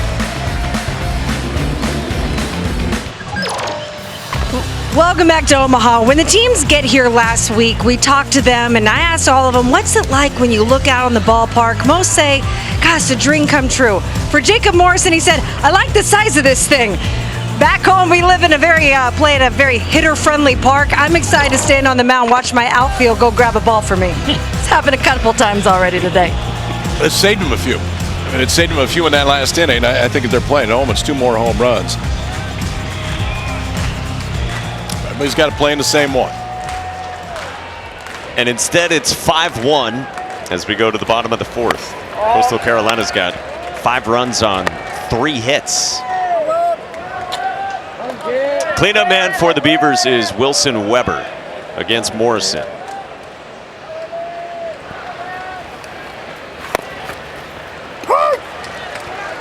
Morrison, 2 years ago, true freshman, made 13 starts. It was a 6.55 ERA, and then he missed all of last year with Tommy John. New pitching coach this year in Matt Williams, former pitching coach at South Carolina, among other places. And so, with a guy coming off of Tommy John, Matt Williams wasn't quite sure what he had in Morrison. In the fall, they didn't know. I mean, the velocity hadn't quite shown up, which is normal. The velocity usually takes a little bit longer to come back when you're coming off of Tommy John, but you see, Kevin Stahl kept telling him he's going to be fine. He's going to be fine. And the velo kept picking up over the course of it. Now, I mean, he's turned in one of the best years in the entire country on the mound. I want to see him lean on that cutter, though. I think that's his best pitch today. Oregon State's best swings, with the exception of the last one last inning, have all been on the fastball. And they have not looked comfortable on the cutter. Just tried one there and spiked it. So now 2-2 to Wilson Weber. Bouncing ball towards short at Ty Dooley. Morrison threw it again to get Weber. Yeah, it's great competitiveness, Matt Williams was telling us, from Jacob Morrison. And how about this night? Beautiful. Look at that rainbow. You get the rainbow without the rain. That's a good combo. Yeah. Take that trade. How about that?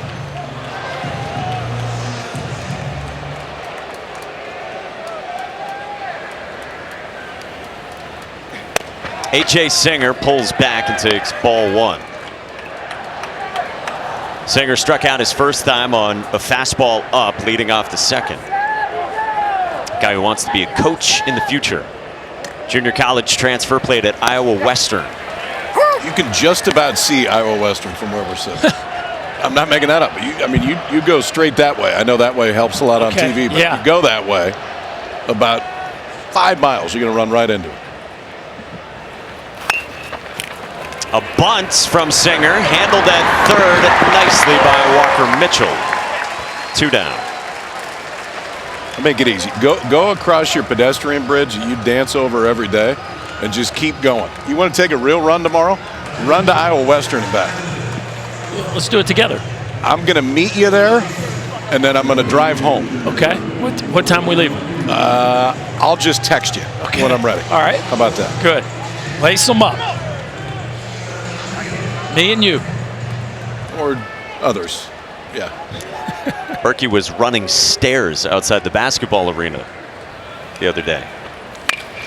This is pulled on a line by Tice Peterson at Sebastian Alexander to left field. In other words, in the direction of Iowa Western. Lace them up, boys. That way, KP. That way. I told you. Well, take a left. You got to take a left and then go that way.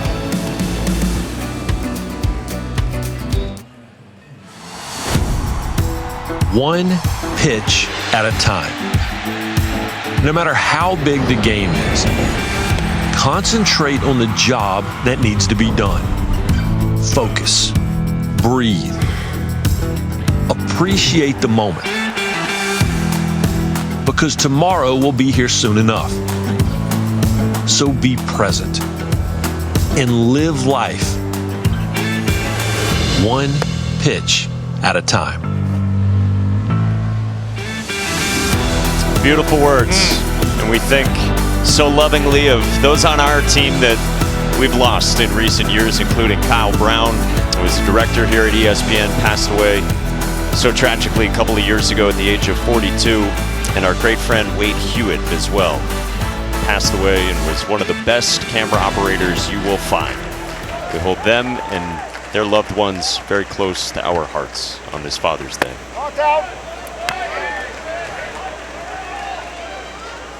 Fifth inning starts with Coastal Carolina leading Oregon State 5-1. Walker Mitchell, Blagan Pato, and Colby Thorndike against Ethan Kleinschmidt.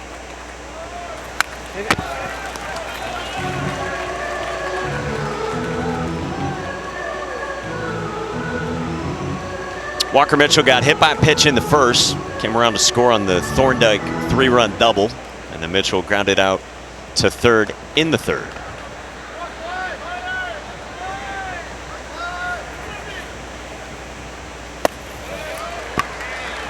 Told you Mitchell has stepped things up this year. He was a really good player out of high school. I just didn't get a great feel for him, Kevin Schnall was saying to us this morning. Last year, Mitchell had a broken finger in the fall. He had a hamstring issue in the spring and was behind a third baseman who's now in pro ball with the White Sox. He's stepped up. He's been in the cleanup spot for him this year. Yeah, really neat story of perseverance, taking coaching, not pouting, but working while you wait. And who would have thought he'd be hitting cleanup on a World Series team this time last year? Line drive that knuckles into center, and wow, catch made by Cannon Reeder, who hung with it on a bullet off Mitchell's bat. If that ball's got any knuckle at all, when it's going dead into the wind, it's going to do it a little bit more. And you can see maybe a little bit late break, but closing speed to fully extend. Just get that glove underneath it. It's been rough for the Beaver infield defense, but the Beaver outfield defense has made a couple really nice plays here of late. Turley ran one down, and then Reeder on 105, a smash off the bat. And some carnage there on the right shoulder. There's a lot of, looked like green paint for Cannon Reeder.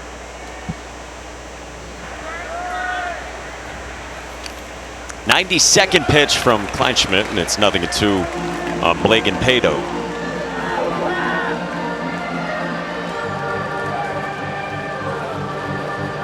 Struck out his first time and then had an infield single his next time in the third. Coastal got 3 runs in the first and added 2 more in the fourth. 1-2.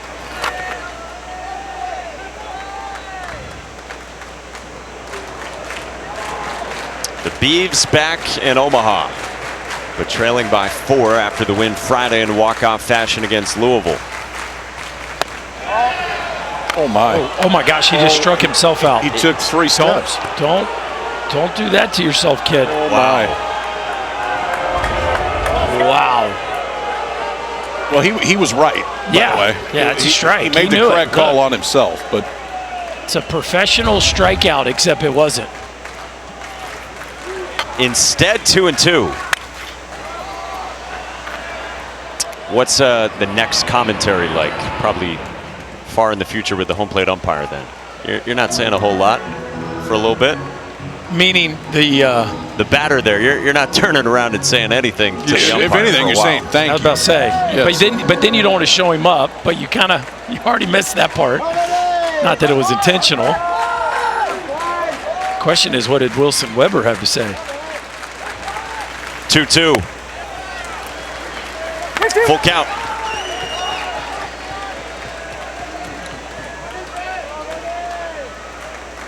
96 pitches for Ethan Kleinschmidt.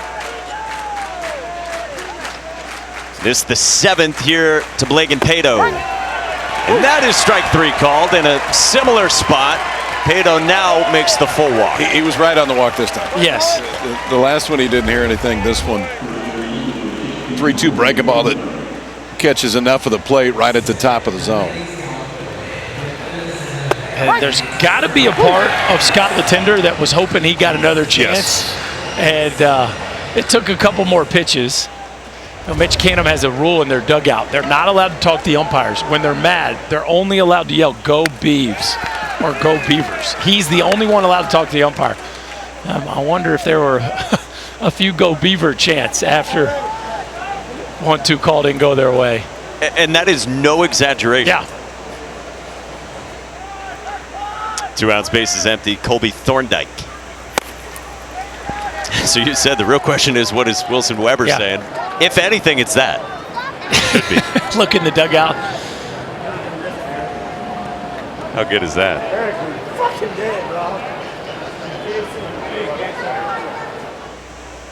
1-1 to Thorndike. Cut and a miss through an elevated fastball. Thorndike, an important bat, supplied a big swing against Kleinschmidt in the 1st inning. And now over the century mark with this pitch in the 5th. 1-2. You mentioned that Thorndike has saved his best for the postseason. This guy's hit 3 home runs in the NCAA tournament. Before that, 1 home run in 172 at-bats headed into regionals. For a guy who was the JUCO Player of the Year and a huge ad for Coastal. Outside. Yeah, not exactly what you're hoping when you get the JUCO Player of the Year and you put him at first base. You're thinking probably double-digit home runs at the least. He's going to have 10 to 12, and it never came together. But boy, has he turned it up here in the NCAA tournament. Colby told us it took him about 30 games to really just settle in and get used to this level. Watch out. He wears 1. You have to do it if you want to be called the shot to clear. And Colby Thorndike with a look out toward the mound as he gets hit by a pitch with 2 outs in the 5th inning. Did you get the audio on this? Did not. Listen to our home plate umpire. Watch out. And that's kind. He's not allowed to watch out. He's got to hang in there. But love the reflex there from the home plate umpire. Well, Rich Dorman comes out, and very well might be the end. Appears to be for Ethan Kleinschmidt at 103 pitches. Yep, it is for the sophomore. The Game 2 starter here at the Men's College World Series for the Beavers, and he will depart in this 5th inning with Coastal up by 4. Zach Kamatz coming on.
It is 4 unearned runs on the board in this one, and this is how the game started right there. It's going to be what could have been start, I think, for Kleinschmidt. When you see now as he exits here in the 5th inning. I mean, Arquette makes that play to start. Inning probably looks different than it did. If the double play gets turned, the inning looks a little bit different than it did. It just ended up one of those days. And at the end, the left-hander didn't have his best stuff, but hung around long enough to give him a chance. 7 strikeouts in 4 2/3, but he'll depart here in the 5th, responsible for the runner standing on first base. And the new arm is freshman from Albuquerque, New Mexico, Zach Kamatz, who celebrated his 19th birthday yesterday. Pretty fastball heavy. He's going to throw it over 70% of the time, and a little bit different fastball shape than we've seen from others. He'll work the bottom of the zone more than the top of the zone. Slider is good. Throws it primarily to right-handers, but fastball is really what he leans on. Rich Thorman was telling us he sinks the heck out of it. And he runs one up and in to start on Dean Mijos, DH in the 7th spot, who struck out in the 1st and then singled and scored to lead off the 4th. 5-1 Coastal Carolina. That is a lot of movement. Ground ball rate of 66%. That good? Well, if it goes at people, yes. That's way above the norm, which is in the 40s. So that's what you call a sinker baller. Pulled in the air by Mijos, deep left. Turley on the move, and then one hops off the wall. Thorndike rounds 3rd and scores all the way from 1st on an RBI double from Dean Mijos. Well, you know what you do with a sinker baller. You got to get the barrel below it, and they know Kamatz wants to throw that 2-seamer down. What do you got to do with the barrel? You got to drop the head on it and really try to beat the ball to the point. And man, did Mijos do that. Drop the head and let it rip. A rocket in the left center field gap that cuts the wind. And the Chanticleers continue to tack on as the offense is playing downhill right now. That's pretty impressive because you just came off a left-hander with a high right fastball. It's a right-hander with a totally different look to the fastball shape, and Mijos put a perfect swing on it. So 6-1 here in the 5th inning, and Ty Dooley, shortstop in the 8th spot, bats for a 3rd time. Walked in the 2nd, popped out and foul ground to the catcher Weber in the 4th.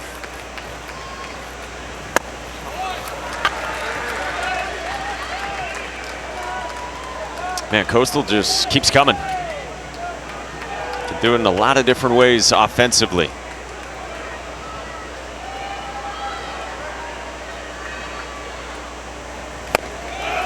Swing and a miss, 1-2.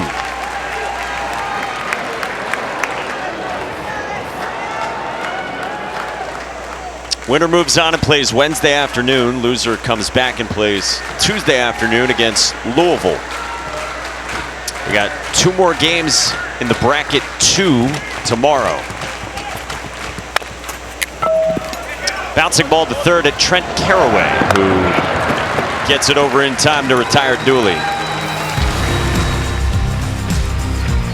Sunday night on this Father's Day, the Men's College World Series. The lead is 5 for Coastal Carolina beneath the rainbow.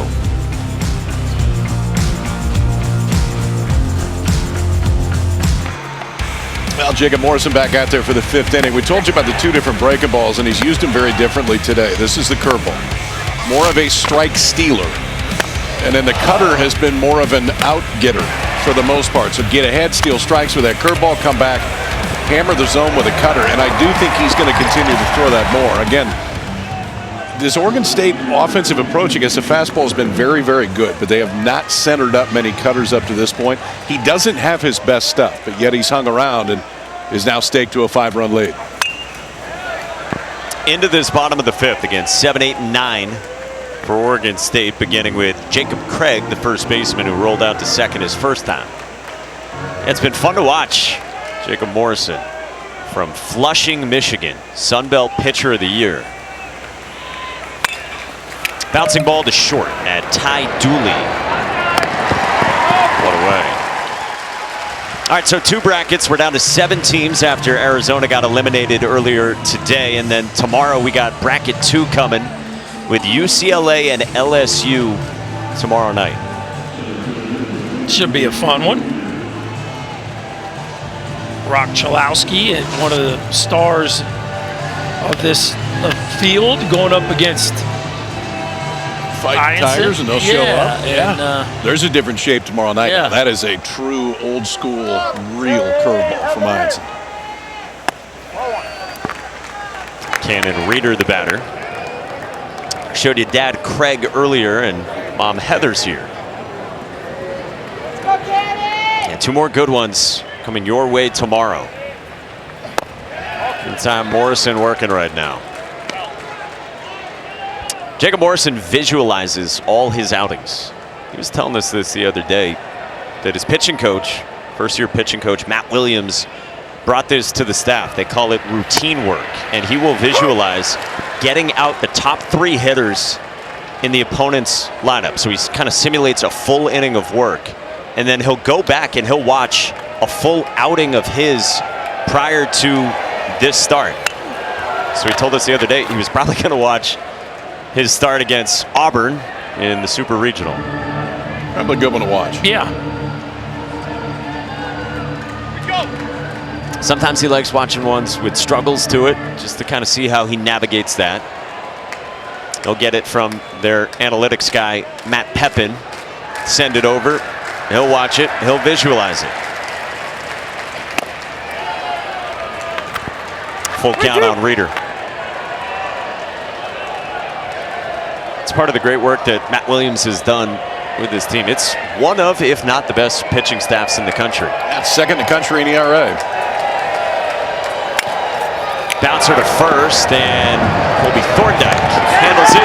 Morrison covers, and a couple of ground ball outs. That was well done. Of giving ground right there over at first by Thorndike, just giving himself a little bit more room. You know, at first, you knock it down, you got a really good chance as long as your pitcher is covered. So you got to take your drop step here. Yeah, you get your drop step. He kind of first went towards it, KP, but then he took his drop step. Like you said, you know you got time. And right there, he bailed himself out. Get behind the baseball. Utilize the time that you know you have over there at first base, and then a good feed to the tall right-hander. That could have been a tricky play, but he saved himself there with that drop step. You create more time to react to it, and you can do that at first base. You don't have to worry about making a throw. It's a flip, and so to create more time right there, generally is going to work out well. So a couple ground ball outs for Morrison, and now Easton Talt, and the only lefty in the lineup for Oregon State, who homered to the pull side back in the third his first time. Talt's had an interesting season. How about 5th in Division I baseball in walks from a guy that isn't one of the leader in home runs? Normally you would associate that, I would think, with guys that are really sluggers and maybe less likely to be putting the ball in play, or people more likely to be scared of them and pitching them with a lot of carefulness, I would say. But with Easton Talt, it's a high pitch discernment and just not afraid to get deep into the count. He strikes out, and Jacob Morrison's fired up. An outpouring of emotion as he has set down 9 in a row since that home run. We're visualizing strikeouts right now, and after we visualize it, we're going to make sure that everybody knows what just happened. Morrison has been impressive. Just 1 run allowed through 5, and the Chants lead it.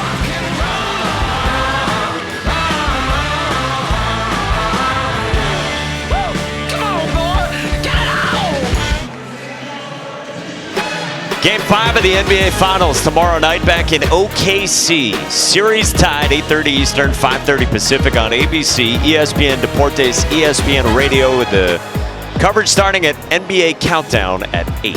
How do we feel about that one? I think you're the guy to ask. Yeah. TJ McConnell going to dominate again? I mean, did you just ask that question so you can answer it yourself?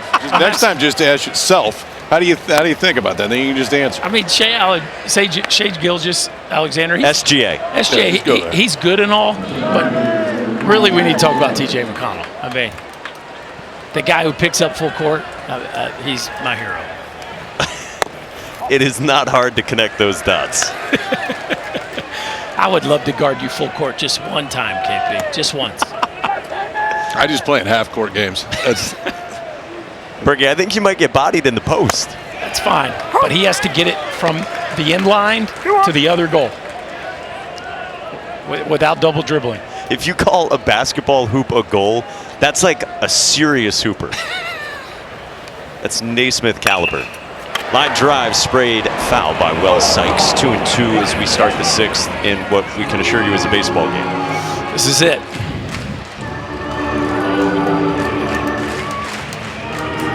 Did you guys see the catch made in the stands earlier today on the home run? The hat. Oh, yeah. Awesome. Saw that.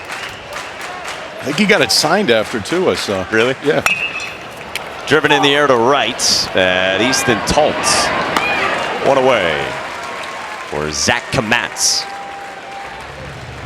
If you weren't with us earlier over on ESPN, glad you're with us now. This was earlier on a home run in the first game of the day, Arizona and Louisville. And on a bullet to left, I'll describe it. Adonis Guzman hit it out. And I think his name was Neil. Made the catch with his cap. Yep. We got a cap up here. We actually got plenty of caps up here. Ball one to Caden Bodine. Okay. Yes.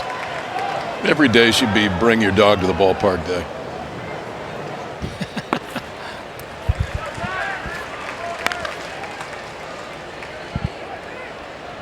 (2-0) on Bodine. He's reached on a pair of errors in this game so far. Ball's down. All right, so here it was earlier. Yeah, go and get it with the blue cap. Oh, beat the dude with the glove. Yeah, he did. He took it right out of the glove. Wow. The dude with the glove was not happy about that. Bodine works a one-out walk, and he's on base again.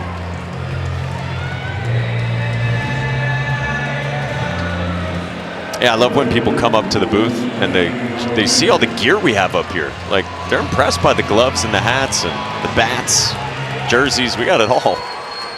It's like a memorabilia store up here. Yeah, looks good. Look at this.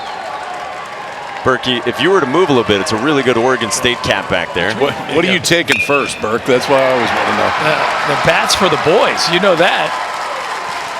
Sebastian Alexander with a single into right. He's aboard for the first time in this game, and the shots have two aboard. Man, this offense just won't quit right now. Kamatz comes in with the high ground ball rate, and the Chanticleers have been ready for it. A couple balls driven to the outfield. There's a rocket to right.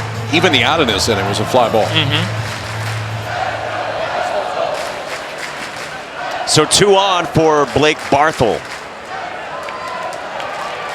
And Rich Dorman, the pitching coach for Oregon State's coming out. I think this is just a discussion trip here. Yeah, not quite hot in the bullpen. This is a slow the game down. Let's see if we can get a little more on top of that two-seamer. They need a ground ball in a hurry here. This game is already in a tough spot, but 2 on and 1 out, it could really get away from them. It's the sophomore righty Leif Palmer heating it up.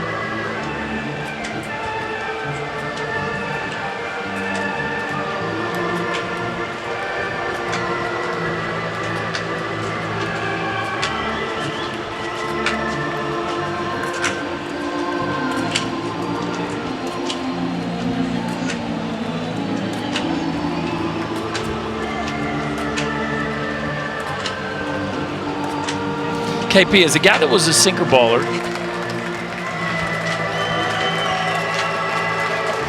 I'll ask you in a second. Boys, you guys detail Barthel impressing the Coastal staff when he was at camp. How about knowing you made the right decision as a coach when his very first at-bat in 2023 goes oppo home run?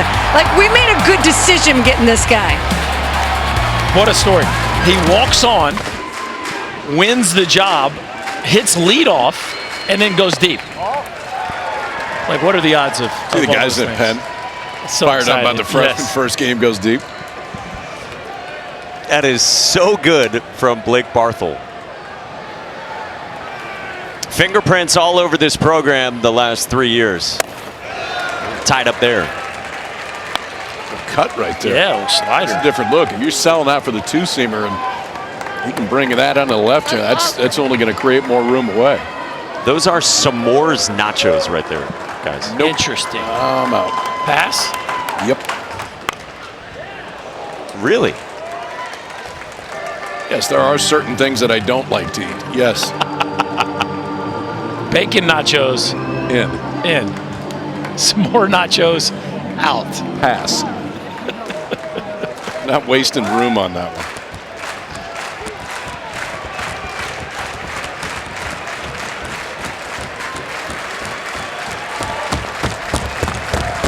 One, two.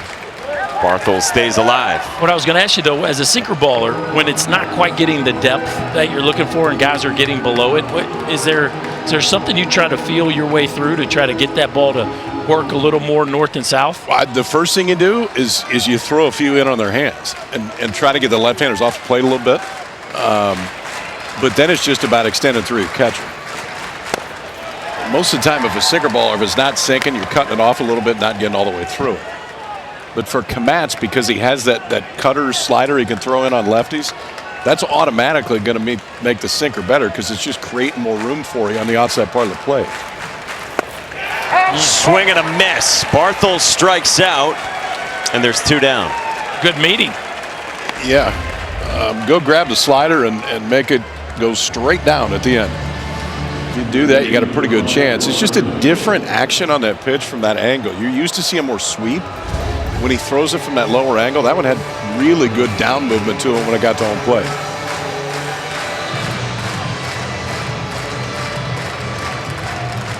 So 2 down with 2 still aboard for Coastal, and the cleanup man Walker Mitchell in the box. Lined out sharply to center. His last time at 105 off his bat. And that's called the ball. That's the one you need. If you're going to work the bottom part of the zone and look for ground balls, that strike at the bottom of the zone you need. We got surname-themed hats for the Kmatz family. There you go. Boy, it has really gotten better. Whatever Rich Dorman said, I mean, he came out and ripped a couple sliders. Now the sinker really has some depth to it.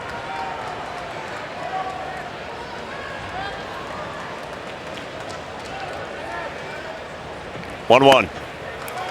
More depth there, but it dives down. 2-1 on Walker Mitchell. I'll give you a golf analogy. You're out banging drivers, and you're missing right. You grab a 7-iron, you pure a few.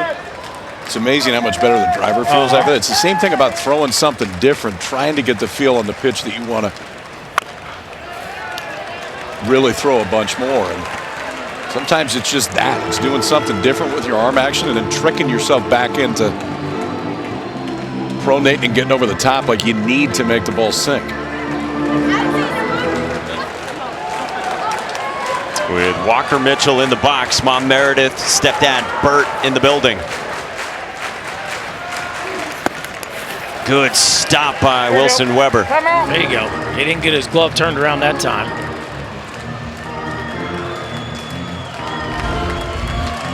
Last time we saw one get to the backstop because he was late. Now, he did come up there a little bit, but fortunately for him, that ball took a big hop. Usually you want to try to get that chest down and cover the 5-hole. A huge pitch. Down and away, and they're loaded again for Coastal Carolina. And this offense is relentless.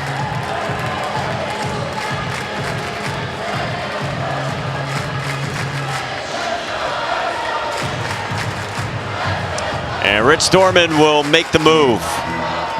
Late Palmer's ready for Oregon State. And Coastal's up by 5 and thinking about more. 2 outs in the 6th inning. And a great look at the steps onto the diamond in Omaha, the Men's College World Series.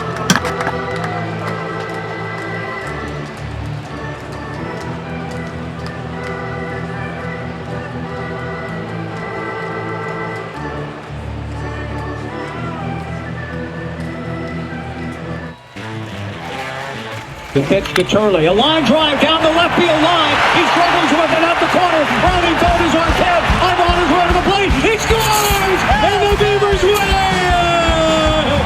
Say you want it to be just a rock and roll. Fun call from Mike Parker, the voice of the Beavers, on the radio on Friday night that set up this matchup. Coastal Carolina and Oregon State winners on Friday in this double elimination format. The Men's College World Series underway these 3 days in Omaha, and the action continues all week with the championship series starting Saturday. For more info, go to ncaa.com, the official online home for all 90 NCAA championships. Move to the bullpen for the sophomore right-hander from Golden, Colorado at 6'6", Leif Palmer. He can run it up there too, and it is very fastball heavy. He throws it about 75% of the time this year. Fastball will get into the mid-90s. For Palmer, not a ton of strikeouts based on velocity, just 18 and 29 and change, but ultimately the outcome has been very good this year. He follows Zach Kamatz, who left him loaded. For Palmer, who grooves in 94 at the knees to start out Blagan Pato in the 5 spot.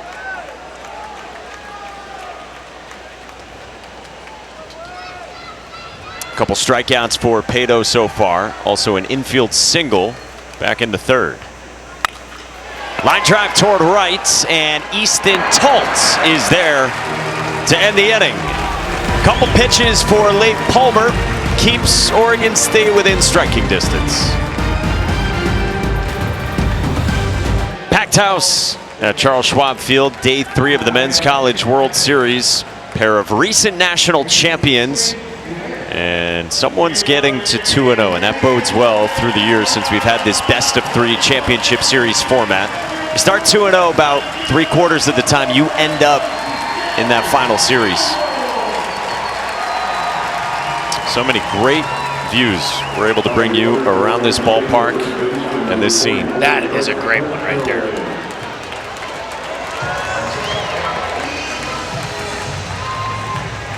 Bottom of the 6th inning, Coastal Carolina up 6-1 on Oregon State. 3rd time through the lineup, Trent Caraway gets another look at Jacob Morrison, who left that one a little bit up. Well, the Beavs say they like it tough.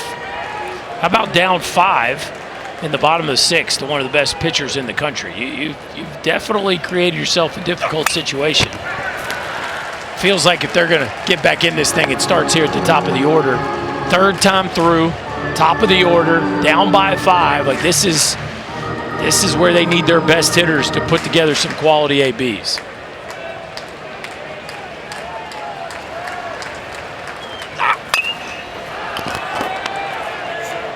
We were talking about it between innings.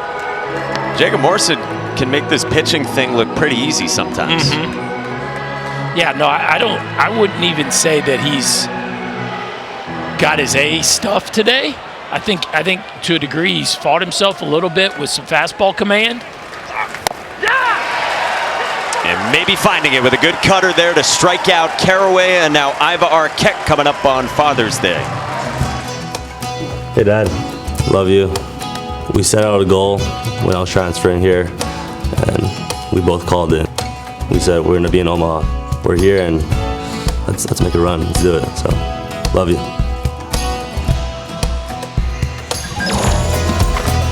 That's sweet from Iva Arquette with Father Athens here watching. Yeah, they made it indeed. Now trying to solve Morrison. That's a chip off the old block right there. I think we could have picked his dad out. Yeah. I mean, that's a dead ringer. The junior from Hawaii, 6'5", 220 pounds, who transferred in from Washington. In 2022, Iva Arquette was also the Gatorade Player of the Year in basketball. He went to the St. Louis School in Honolulu, which has produced a lot of greats.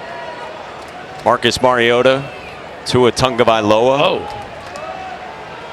and Timmy Chang, one of the all-time leaders in passing yards. So we got 3 great At quarterbacks, and he didn't play? Well, he was a receiver, he told me. Okay. In high school. Very good basketball player, like we've talked about. But how about a 6'5" receiver? Yeah, I'd like to see him running down the sideline. It's a pretty big catch radius. Well struck left center field. Sykes has room. 2 down.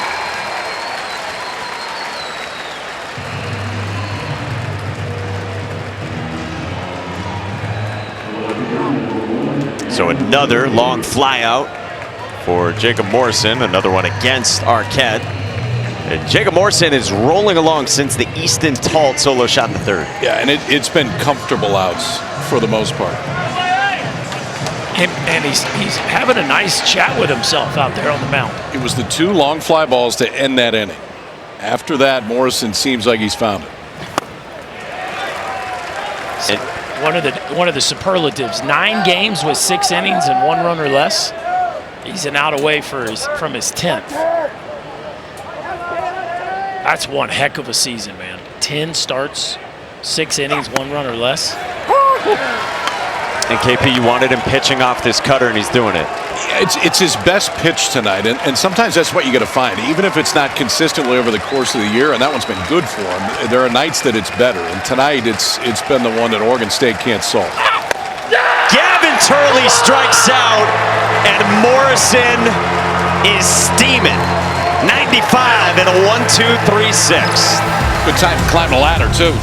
Kind of rocking to sleep with the cutter, and then go up the ladder with a fastball to end it. 2 strikeouts in the inning for Morrison.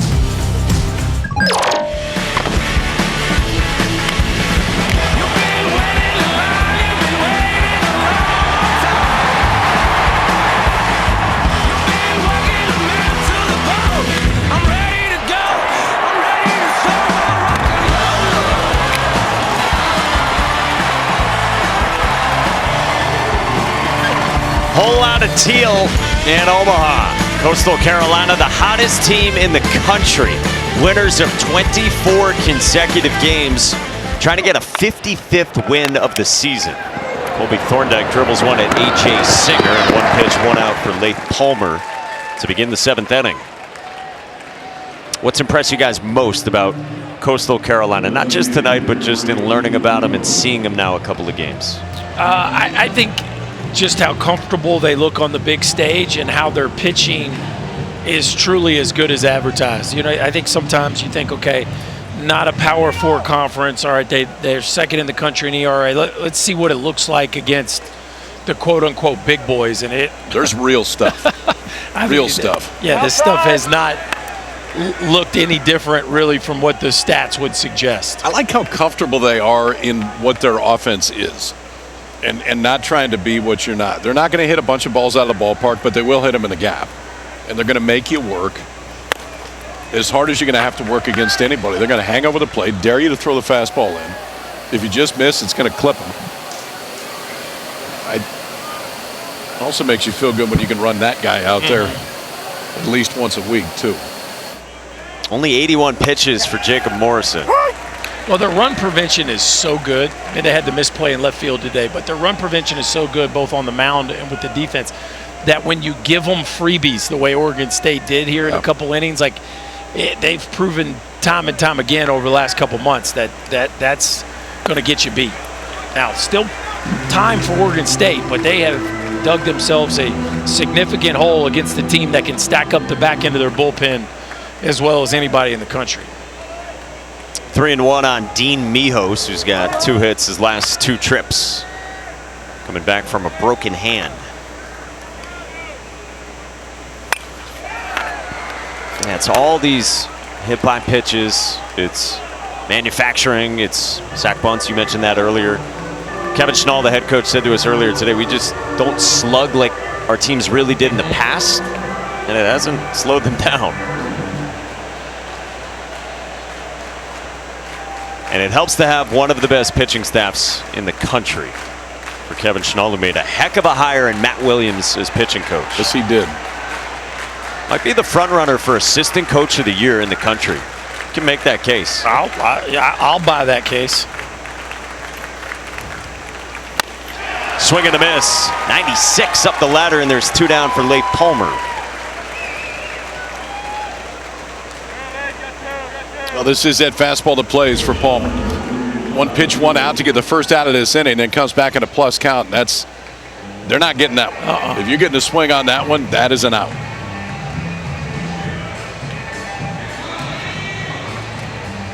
So 2 down to the 8th spot for the shortstop, Ty Dooley, against Palmer.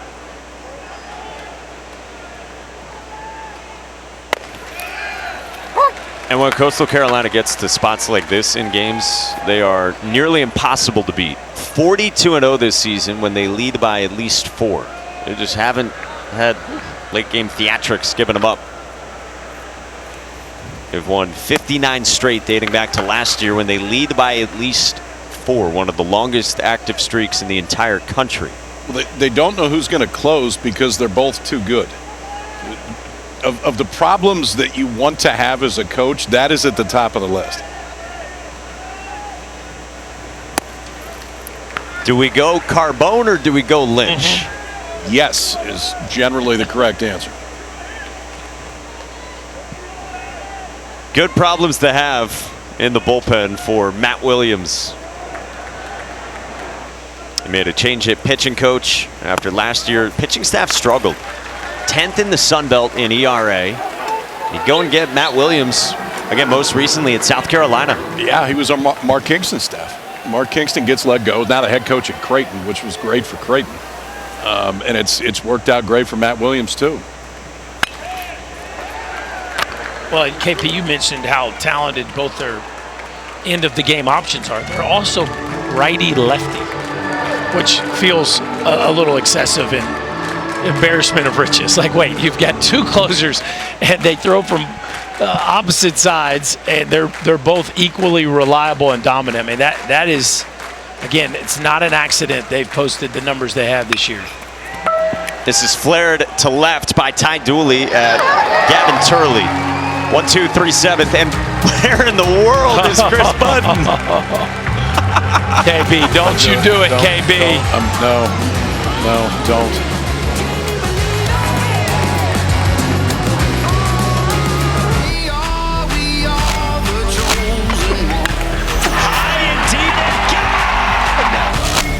State doesn't look like they're letting up at all. I'm telling you what, they ain't no quit. UCLA into the winner's side of the bracket. They'll be playing at night. And he delivered. LSU wins it. Our menu for tomorrow, 2 o'clock Eastern, Arkansas and Murray State, and then UCLA at LSU. Tonight on day 3, bottom of the 7th, we come out of the stretch with Coastal Carolina up 6-1 on Oregon State. And the shots have been mighty impressive, trying to win a 25th consecutive game.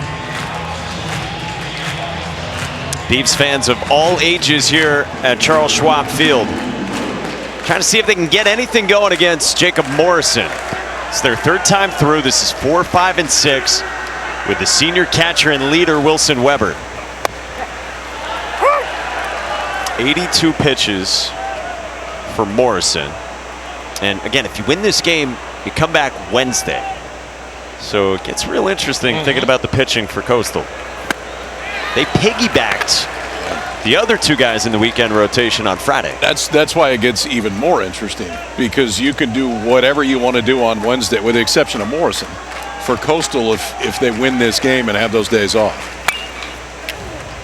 Well, the confidence to do that, and I liked the conversation we were privy to today on, it wasn't exactly a, yeah, let's do that. Okay, cool. Like, it was, Kevin Stahl said he had to sleep on it, kind of Matt Williams' idea, and they kicked it around, decided to go with it.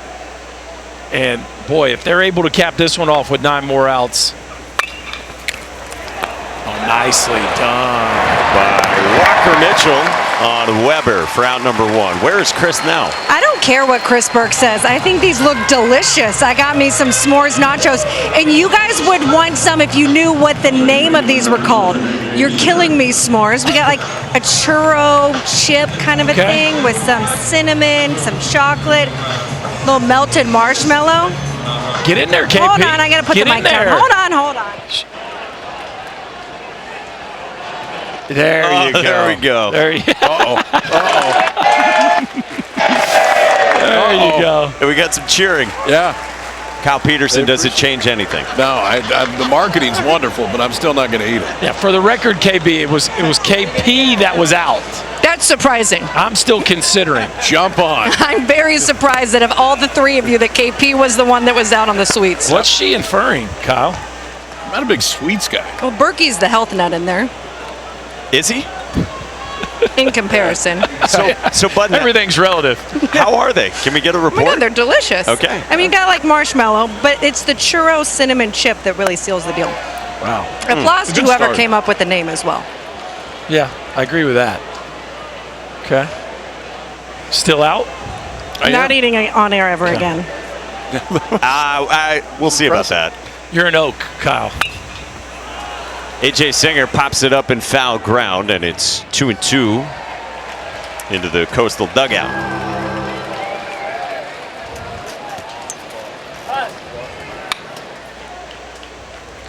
Just nothing doing for Oregon State against Jacob Morrison.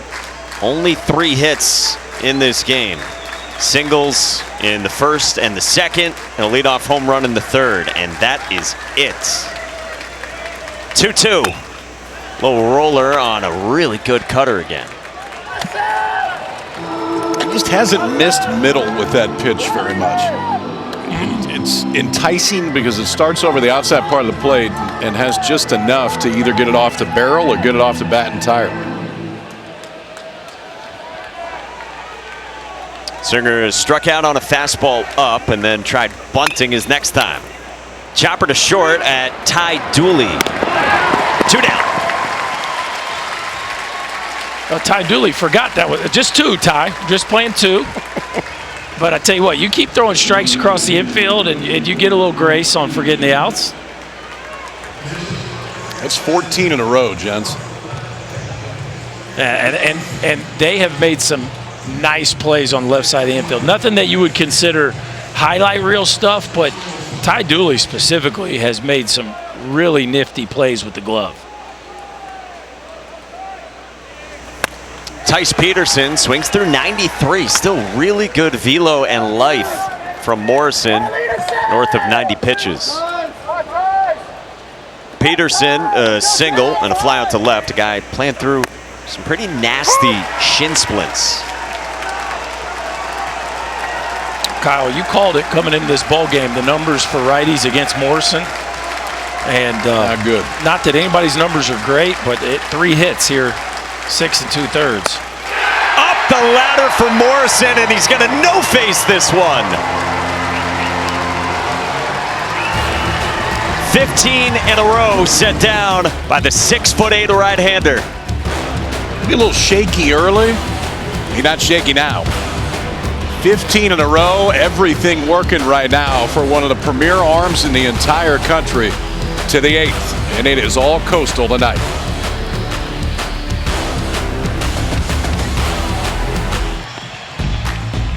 The NCAA Men's College World Series is presented by Capital One. What's in your wallet? Bases clearing double for Colby Thorndike started the party for Coastal in the first. Easton Tall trimmed the gap with a solo shot leading off the bottom of the third. It made it 3-1 shot to clears.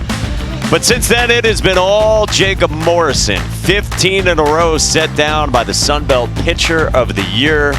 We've seen fire. We saw a stone face after he finished the 7th. And he's been nails yet again on this Father's Day at the Men's College World Series. New arm for Oregon State. And it's the freshman right-hander, Zach Edwards, the Utah native. He can run it up there now. I mean, this is a fastball that can get up 96, 97, could show you a little bit more. The upside is huge for the freshman. Walks a little bit high. Hadn't had a ton of work this year, but they're excited about what could come next. It's been more than a month since he last pitched. Got to go back to a few days before the end of the regular season for the Beavers, who again played this year as an independent. 9-1-2 starts with Will Sykes, and how about 98 for a guy who hasn't thrown in a month? He's fresh. Yeah, there you go.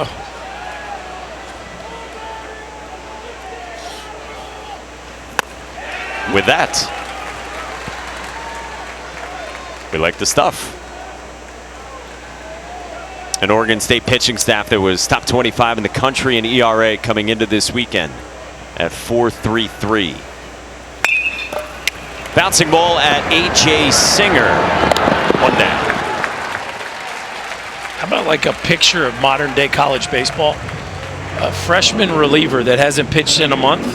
First bullet out of the bullpen, 98. Well, then a hammer slider to follow it. I mean, even a decade ago, if somebody had an arm in the bullpen that could throw 98, like there's no way he's going a month without stepping up on the mound. It just shows you just how many talented arms there are in college baseball these days. I mean, look at that breaking ball. Nasty to a potential first-round pick in Caden Bodine.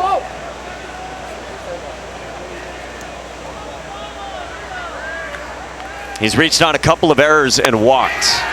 Another good breaking ball.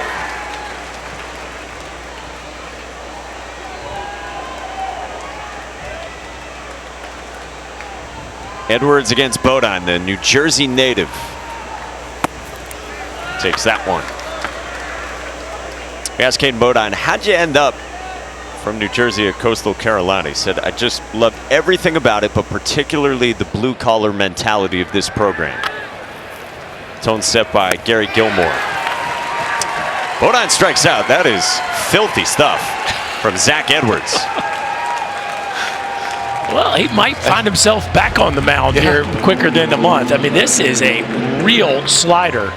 And one of the best contact guys in all of college baseball. 3 whiffs in this at-bat on strikes, y'all. What end zone whiff was like 96 and change. Yeah, well, yeah, he's missing like less than 3% of the pitches. And weak dribbler to Jacob Craig. We could find the base. We remembered some PFPs in the last month. Stuff's pretty good. 1, 2, 3.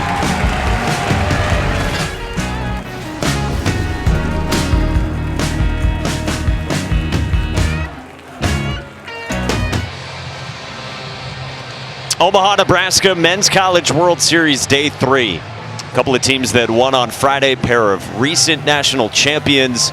But this has been all shot to clears, trying to win a 25th game in a row. They're up 6-1, bottom of the 8th inning. Right-handers have struggled against Jacob Morrison. He got the lineup that he would want. I mean, 8 of the 9 from the right-handed side. We talked about his numbers over the course of the year. They're at 159. It's been better in the postseason. And just about as good today. That's 091 today. 4 for 53 in his 3 postseason starts. And he's just ripping his off speed. That's his 95th pitch to start out Jacob Craig. Again, it is 15 in a row set down by Jacob Morrison.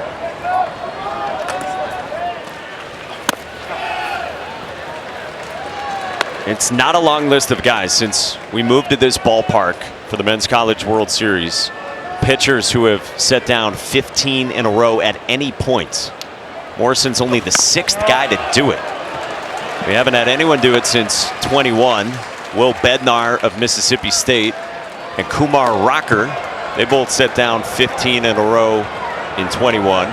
Should say in 22, Jack Doherty did it for Ole Miss. Pulled down the line and fouled.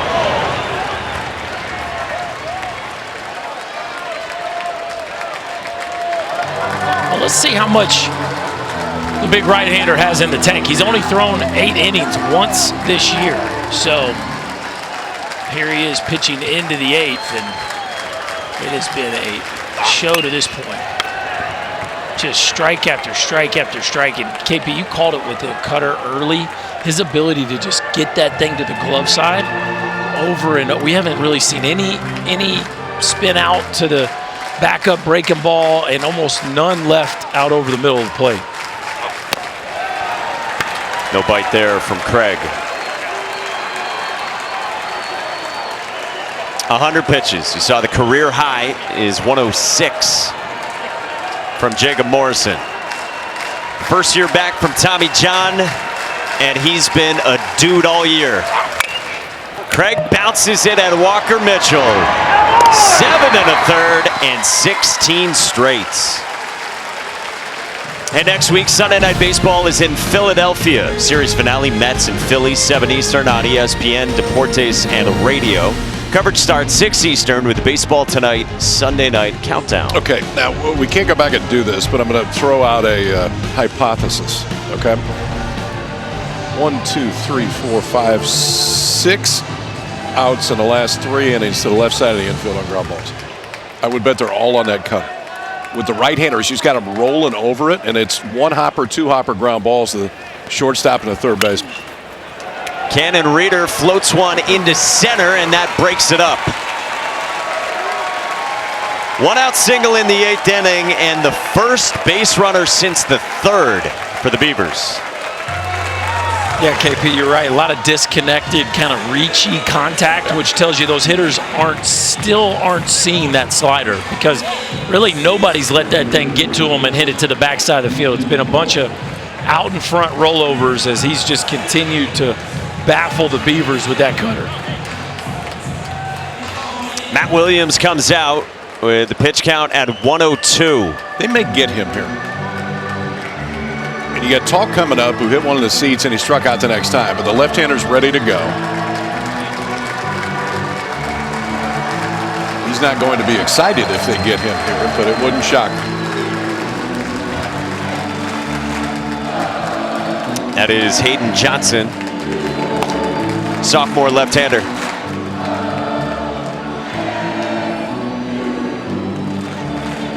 Matt Williams does the mound visits and the changes, so you really can't look away when he's out there. And they're leaving the big fella in.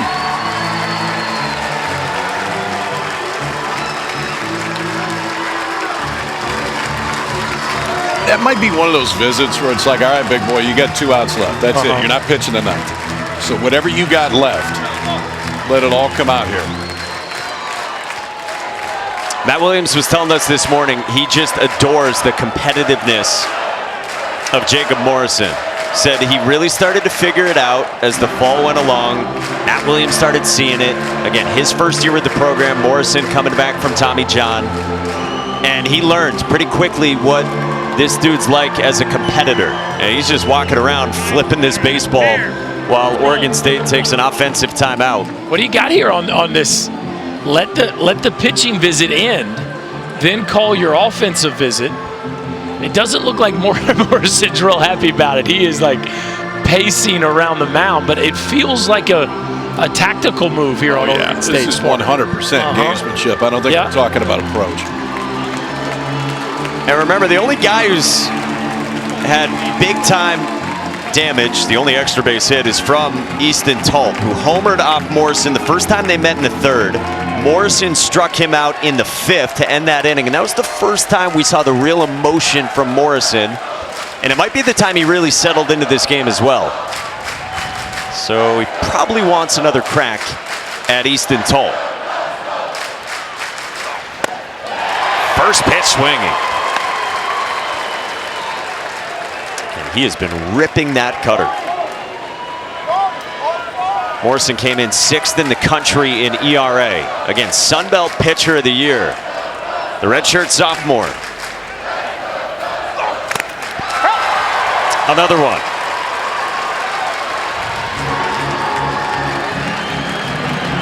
Three in a row? You're going to throw it again, you want to bury it a little bit more. And the down and in that you can get the swing over the top of. Can elevate now just to try to change eye level, see if you can get chase, or else bury that cutter down and in.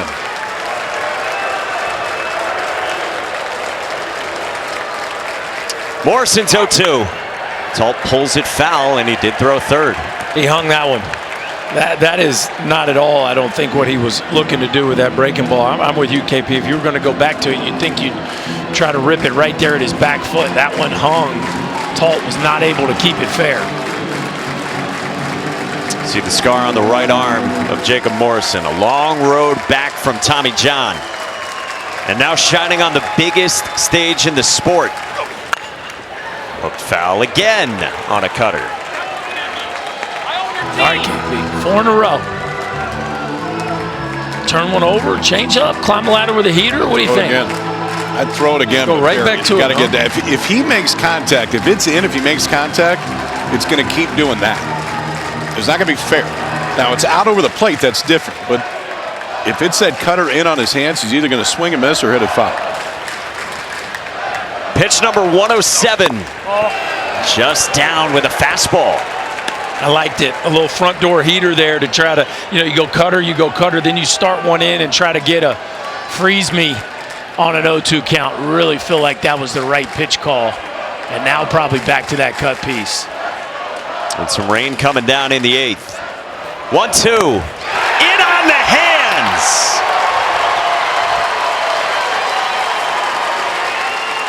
Stick with what got you there at this point. And the first few swings showed you that if you get it to the right spot, Talt's probably going to swing over the top of it. Left one elevated. He fouled a few off, but then this one in and bearing in on those hands, just enough down to get off the barrel, and another strikeout for Morrison. This has been big time from Jacob Morrison. Told us it was so hard to not be with his guys last year. He was just distant from them as he rehabbed. Now he's been back, authoring one of the great seasons in the country. Trent Carraway lines one into center, and that's a base hit. Reeder goes first to third with 2 outs. And Oregon State's got him at the corners. Rain coming down as well. Pitch count at 109 for Morrison. And this gets interesting. I'd go get him. This is a rocket right back up the box. Watch Wells Sykes here. He just plays it cool. No reason to hurry. You're up 5 runs. Yeah, just go to second base. Keep the force out in order. If he wants to go first to third, let him. You got a 5-run lead. That is a veteran center fielder not getting sped up right there. And Berkey, you asked what's left in the tank for Morrison. We're going to find out right here against Iva Arquette. You got to go get him. Yep, he's coming. Yep, we won't. Matt Williams comes out to make the move. And one of the best outings we have seen in this NCAA tournament belongs to Jacob Morrison at the Men's College World Series. His first time on this mound, and he pitches 7 2/3. Long road back, and the competitor, the fire inside of Jacob Morrison was on display all night. A shot's great departs the mound with a 5-run lead in the 8th inning. Hey, Kyle, let's take a look at the Capital One rewarding performance. That's a great idea, Chris. And here is, we talked about the breaking ball for Morrison. And it's the combination of the two. The cutter got him a bunch of ground balls on the left side. And then he got some off the curveball, too. But it was a combination of those both. And then the ability to elevate the fastball a little bit later on that I think has been the key to, the first 3 innings he looked fine. Yeah. Nothing wrong, but fine. And I think you said he's probably got B stuff. That's fair. It turned into A stuff. Yeah, it did. On the back end of this game. But it really was leaning on the cutter to make everything else better. Might have made himself some money tonight. I would agree with that. And I think the championship traits really shined that Matt Williams was bragging about. You really saw the competitive fire from him tonight. And now sophomore left-hander, 6'5" local kid, Myrtle Beach's own Hayden Johnson comes on with runners at the corners to face the superstar shortstop Iva Arquette.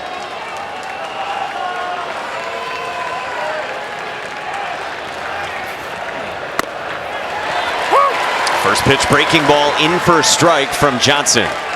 Over the year, he's about 70% fastball. Well, let's see if he takes a little bit different approach. First pitch breaking ball right there to Arquette. There's a fastball, stroke deep to right, into the corner. Pato on the move, and Pato ran it down and made the catch! Wow!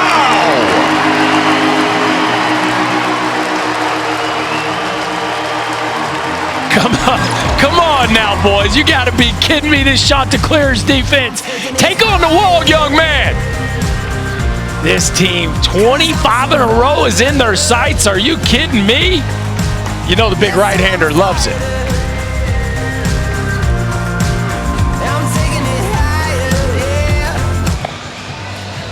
Jacob Morrison said he was this close, maybe to getting through 8. Yeah, and I think he knew he wasn't going to finish it, and I would assume Matt Williams told him that. But you'll take this graphic for anybody, and that's what he's been. Anytime that your name and face is on the same screen as the guy on the left, you're in pretty good company. I hope one of his buddies screenshots that for him. That's high cotton right there. And again, last 5 seasons, that's what it says. How many starts do you go 6+, 1 or fewer runs? Jacob Morrison, thanks to Pato, just did it for a 10th time.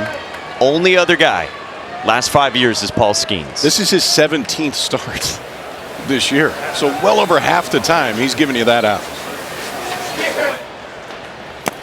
Blake Barthel facing Zach Edwards here in the 9th. Where does Jacob Morrison go in the draft, do you think? Well, I think the opinion might change a little bit after tonight. I haven't seen him projected in the first round at all. And maybe... I don't think he'll go first. No. I'm saying, so I don't think that would be it. But it would be hard to think that he doesn't make it into the second and certainly to the third. I mean, there's just the 6'8" piece. Again, sometimes that kind of height allows the stuff to be more deceptive, and Chris Young was the poster boy for that. And he can make a decision as to when someone is drafted. That's right. And so I have if Chris Young was watching this tonight, you got to feel that he felt like to some extent he was watching himself. No chase from Blake Barthel on appeal to third. For the uninitiated, Chris Young, 6'10", former All-Star. He was an All-Star back in 2007 with the Padres, made 221 starts in the big leagues. He himself was a third-round pick out of Princeton back in 2000 by the Pirates. Edwards 3-2. Barthel in the air, foul. I got to play with CY. I got to play against CY. It was a lot more fun playing with him than against him because he had, we didn't have any of these metrics. We just said that is a mystery ball on mystery ball. He was like 87 to 89 maybe, and he got more swings and misses on his fastball than you could possibly imagine. I mean, it was funky now. Well, it's the guys that do stuff different than everybody else that always frustrated you guys. Mm-hmm. Like we liked being that guy sometimes. I don't see that very often. Well, you don't hit it very well. It's a walk to lead off for Blake Barthel to begin this 9th inning. So 5-run lead for Coastal, and life's good for Jacob Morrison. And the pitching is really interesting, like we were talking about a few innings ago. So on Friday against Arizona, Coastal rolled out its Sunday starter, Riley Eichhoff. Veteran guy, pitchability, sinkers. It was 4 innings, 45 pitches. And then Cameron Flukie came on. 4 innings, 2 runs, 71 pitches. And so those guys, should Coastal hang on, part of the decision-making process for Wednesday. It's a bunt from Walker Mitchell. Moves up Barthel the second with 1 down in the 9th. There you get a look at the diversity of this Chanticleer offense relative to most of the rest of the field. You get a sac bunt from your 4-hole hitter. And again, they lead the field in sacrifice bunts. Yeah, I mean, that's 54 now on the year. Puts Barthel in scoring position with 1 down for Blake and Pato. This is a heck of a catch in right field. He had a lot of ground to cover. We talk about all the foul territory in this place.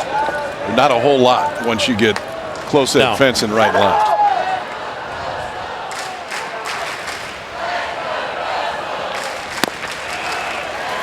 They just seem consistent. They don't really beat themselves in any way. No, it's I love how he leaves his feet and slides. That's one way to make the play and still protect yourself. Go feet first, and that way you can get down and really see the ball up against the edge of the wall, but also your feet and legs hit the wall before your upper body. Pato strikes out, and there's 2 down for Colby Thorndike. Can you explain again what you mean by that, Berkey? Like leaving your feet in a slide? Yeah, so you're running full speed, and if you stay on your feet, you're going to hit it like like a truck. I mean, you're going to go head first, full collision. If you leave your feet and slide feet first, you can make sure that you could still make any play other than if you'd have to jump that you would on your feet. But you do a nice job of protecting your body and avoiding injury. And you see those a couple times a year where guys go front side into the wall, and that can get ugly. Yes, he did. That's a back foot breaking ball that leads to a swing from Colby Thorndike, who had the big swing in the first inning. Bases clearing double after what was an odd top of the first. If you weren't with us at the top, some would say bizarre. Yes. I think that top of the first is one of those where you go, what's going on here? But it might not be our night tonight. And we throw a bat into the net right after that, and you're not quite sure what you're going to see next.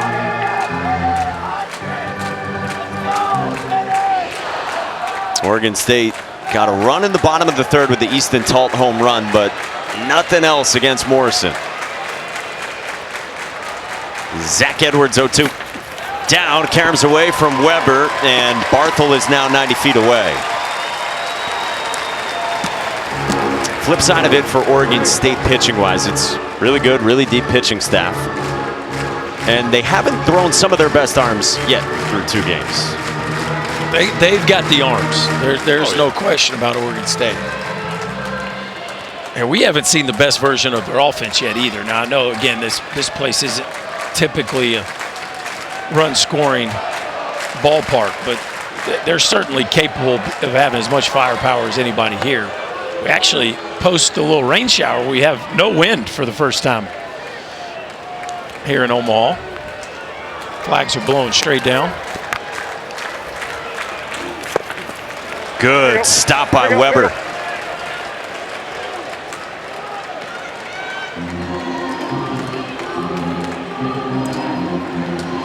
Blake Barthel led off with a walk, sack bunt, and a pitch that caromed away has put him at third. Leads 5 for the Chanticleers. 3-2. Up high with Chase and a strikeout at 97 for Edwards. Last chances for Oregon State. Morrison was nails. They're into the bullpen with 3, 4, and 5.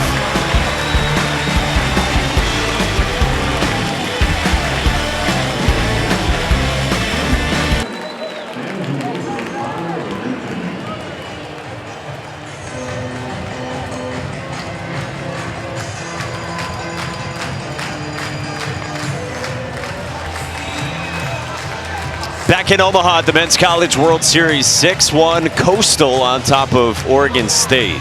Coastal 39-0 this year when they lead after 8. Beavers have played some wild ones, but a tall task. Down by 5 with 3, 4, and 5 coming up for Oregon State, starting with Gavin Turley.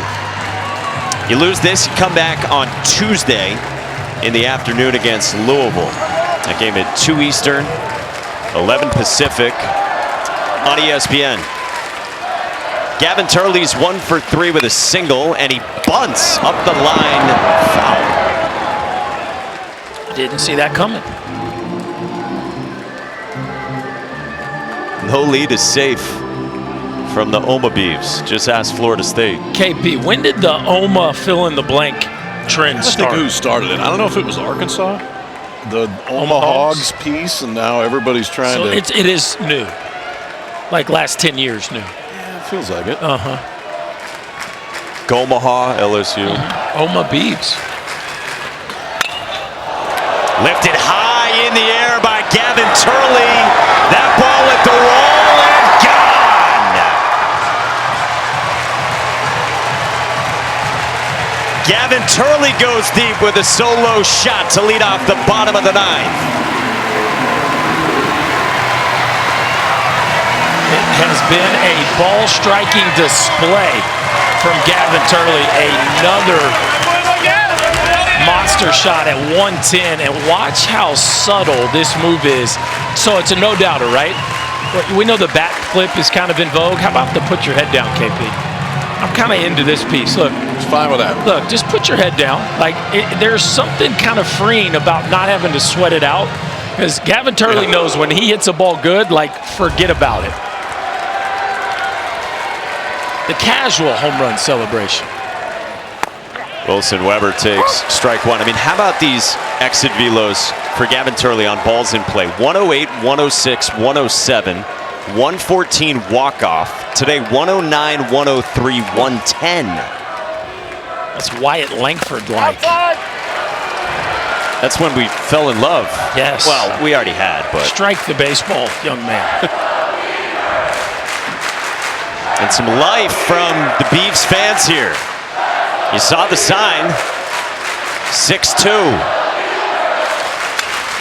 Weber fouls it away, and it's 1-2 against Hayden Johnson. Love it. We're getting a little Goss feel here in Omaha.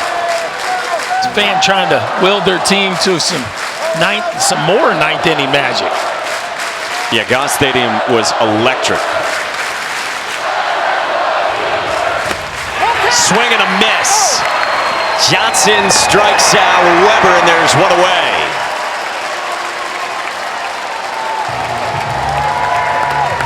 That's a big spot for the left-hander right there, too. After Turley goes deep, everybody, obviously offensively, you're starting to feel a little bit better on that Oregon State side. Then you come back and hammer a breaking ball right there for a strikeout. And Coastal Carolina 2 outs away from a 25th win in a row. To the 5 spot in the second baseman, A.J. Singer. Strikeout, bunt bid, and then a ground out to short. Knee-high strike at 93. Whole lot of teal has turned up in Omaha over these last few days. Most wins in the country, longest winning streak in the country. Bouncer foul, and it's 0-2. This Coastal team was unranked in the preseason top 25. First team to come to Omaha on at least the 20-game winning streak since Oregon State in 2017.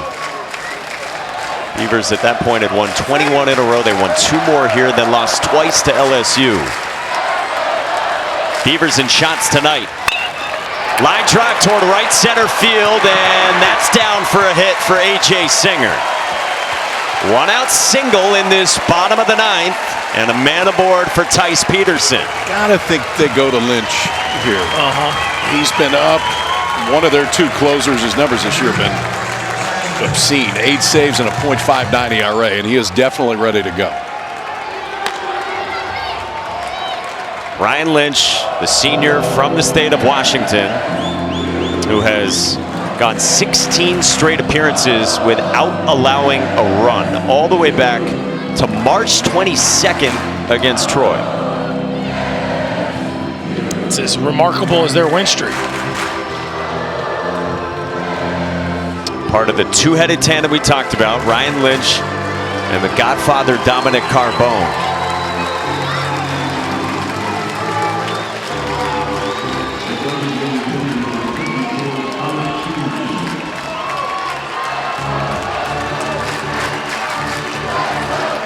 So here is Tice Peterson, DH in the 6th spot. Singled in the 2nd, in the left center. Fly out to left, and then he struck out in the 7th against Jacob Morrison. Breaking ball in for a strike from Hayden Johnson.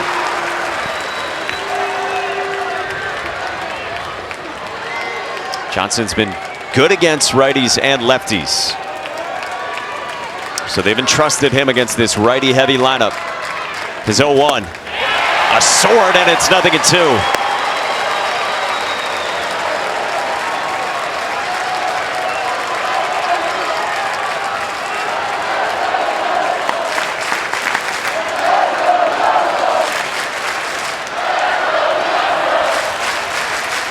The 0-2.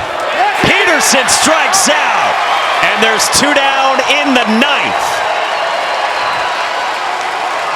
I'd say they like to match up because that's only through. Just grab the slider, bury it down and in, dare Peterson not to swing at it. You can tell both times he didn't want to, but the hands got too far and he couldn't stop it.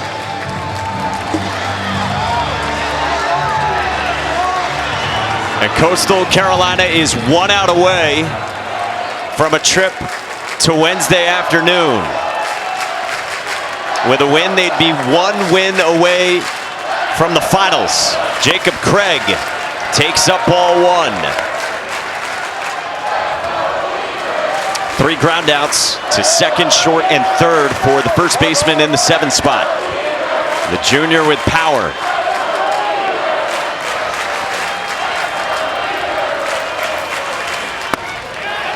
One and one. Said it earlier, the Chanticleers, Cam Flukie was telling us, they've got a win song after games. Told us, been playing it a lot right before they chat with their head coach in the clubhouse after ball games. For 2 months, they've been singing that tune. 2 and 1 on Craig.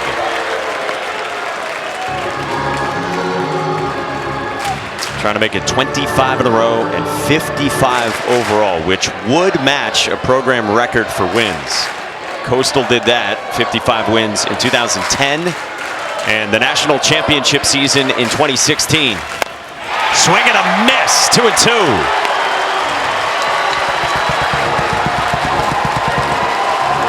Flukie likes this song as well with Jacob Morrison. Yeah, count him up, 1 strike away from numero 25.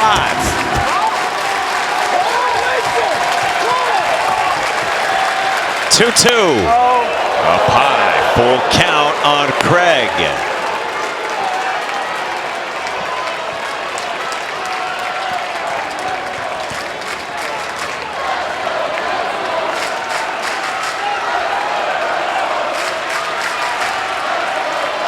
Hayden Johnson's payoff pitch just misses. Craig walks, and there's 2 on for Oregon State. Tying run goes to the on-deck circle for the Beavers. And now what?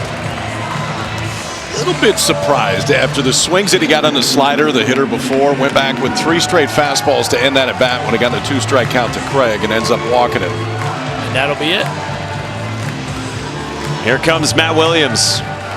Hey, you guys said it a little while ago, just can't really mess around in this one. You got to go get this one. And Hayden Johnson's been great. He's been fine, yeah. You start to get nervous here, as you said, the tying run's on deck. Oh, he didn't go right to it, did he?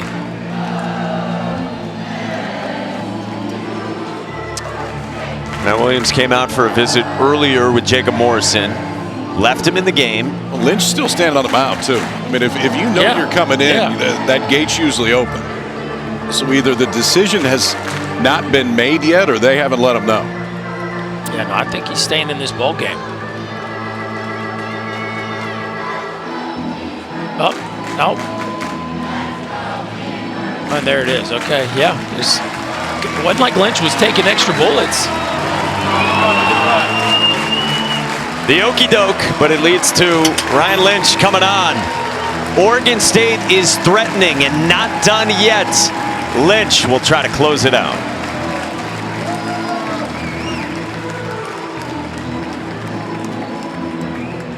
Sun setting on a beautiful Sunday night. Again, happy Father's Day to everyone out there watching the Men's College World Series. Bracket looks like this. Arizona got eliminated by Louisville earlier today.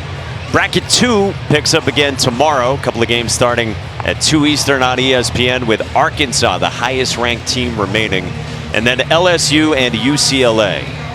All right, so here's Ryan Lynch, senior from the state of Washington at 6'4", and again, 16 straight appearances without allowing a run. And his 22 hits allowed this year. He struck out 34, so a little over 1 per inning. But the consistency and really the back 2/3 of the season has been crazy. For Lynch, especially against right-handed, it is very slider heavy.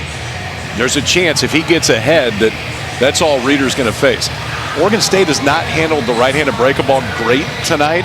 If they want to keep this thing going, they're going to have to do it right now, because Lynch is going to lean on it.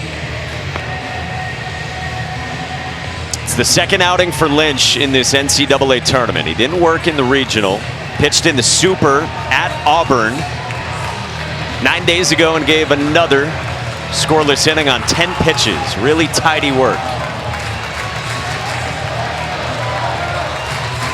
2 on for Oregon State, and the 8th spot in the lineup center fielder Cannon Reeder. Couple ground outs, but a single to center his last time in the 8th inning.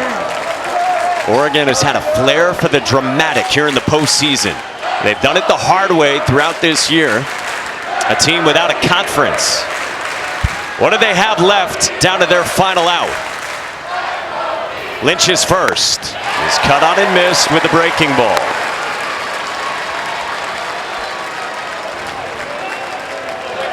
Jacob Morrison was fabulous. Sun Belt Pitcher of the Year, worked into the 8th. Putting together a Skeens-like season with its consistency. The 0-1. Reeder spits on that one.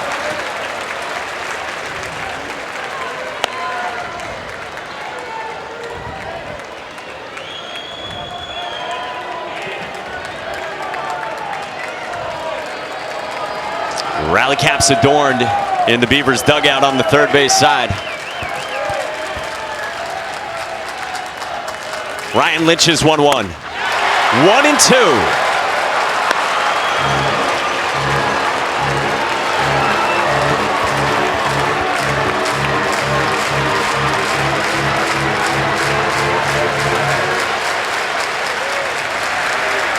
Ryan Lynch has been automatic.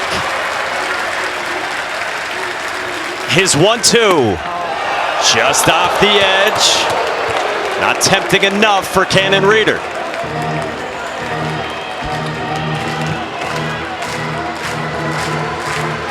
Winner gets to Wednesday. Losers got to come back Tuesday afternoon. 2-2. Swing and a miss! The teal is for real! Another win! 25 in a row for Coastal. Let's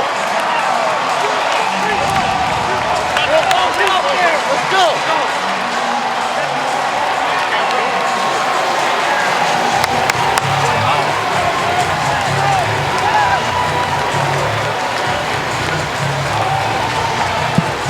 Berkey, we saw tonight why this team has won 25 games in a row. It starts with the pitching. They can pitch it with anybody in the country.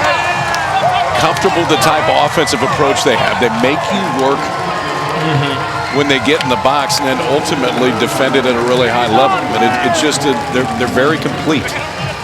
And if you're Oregon State, you gave up 4 unearned runs tonight. You out-hit them, but you also made more mistakes on defense. And you give this team an inch, they're going to take a mile. The Chanticleers are clearly for real, and now 1 win away from the Men's College World Series final. Awfully impressive. This team just keeps winning here in Omaha. A first-year head coach has authored a legendary season with Coastal Carolina, and 1 win away indeed from the Men's College World Series finals. Program's second trip to the Men's College World Series. Won it all in 2016, and they're 2-0 to start in 25. Down to Chris Budd. Thanks, Mike. Congratulations, Jacob. There was a stretch there starting in the 3rd where you retired 15 straight batters. What is going through your mind during that stretch on the mound? Just really excited to pitch out here. It's a great environment. It's Father's Day, and I love my dad so much, and it's just, it means a lot to have such a good performance in front of him. We joked about it when you got here on Thursday, but they put the barrel to bat on a couple of those balls. What do you think about the size of this ballpark? I love it. Oh my gosh, I love it. I think Wells caught a ball in center field, and he kept on going back, and I'm thinking, oh, he's got a ton of room. And we'd call one over there, and we'd call one over there, and I was extremely happy about that. 25 straight. You guys are doing something special. How have you done it? Special group. Just the work we put in every day.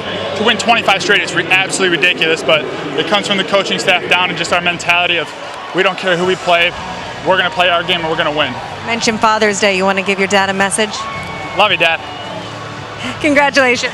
Thank you so much. Guys. Chris Jacob with a message for Mark. And what a show Jacob Morrison put on. And Coastal is in the driver's seat in bracket number 1. Yeah, it's going to be tough to knock them off because that pitching is locked and loaded, and they are as hot as any team we've ever seen here. I will say this, though. If you watch them all year, this is not a surprise. For Coastal to come here and play well and be in the 2-0 position is not a shock to most. For real in every single way. We got 2 more games coming tomorrow. They're over on ESPN, 2 Eastern and 7 Eastern.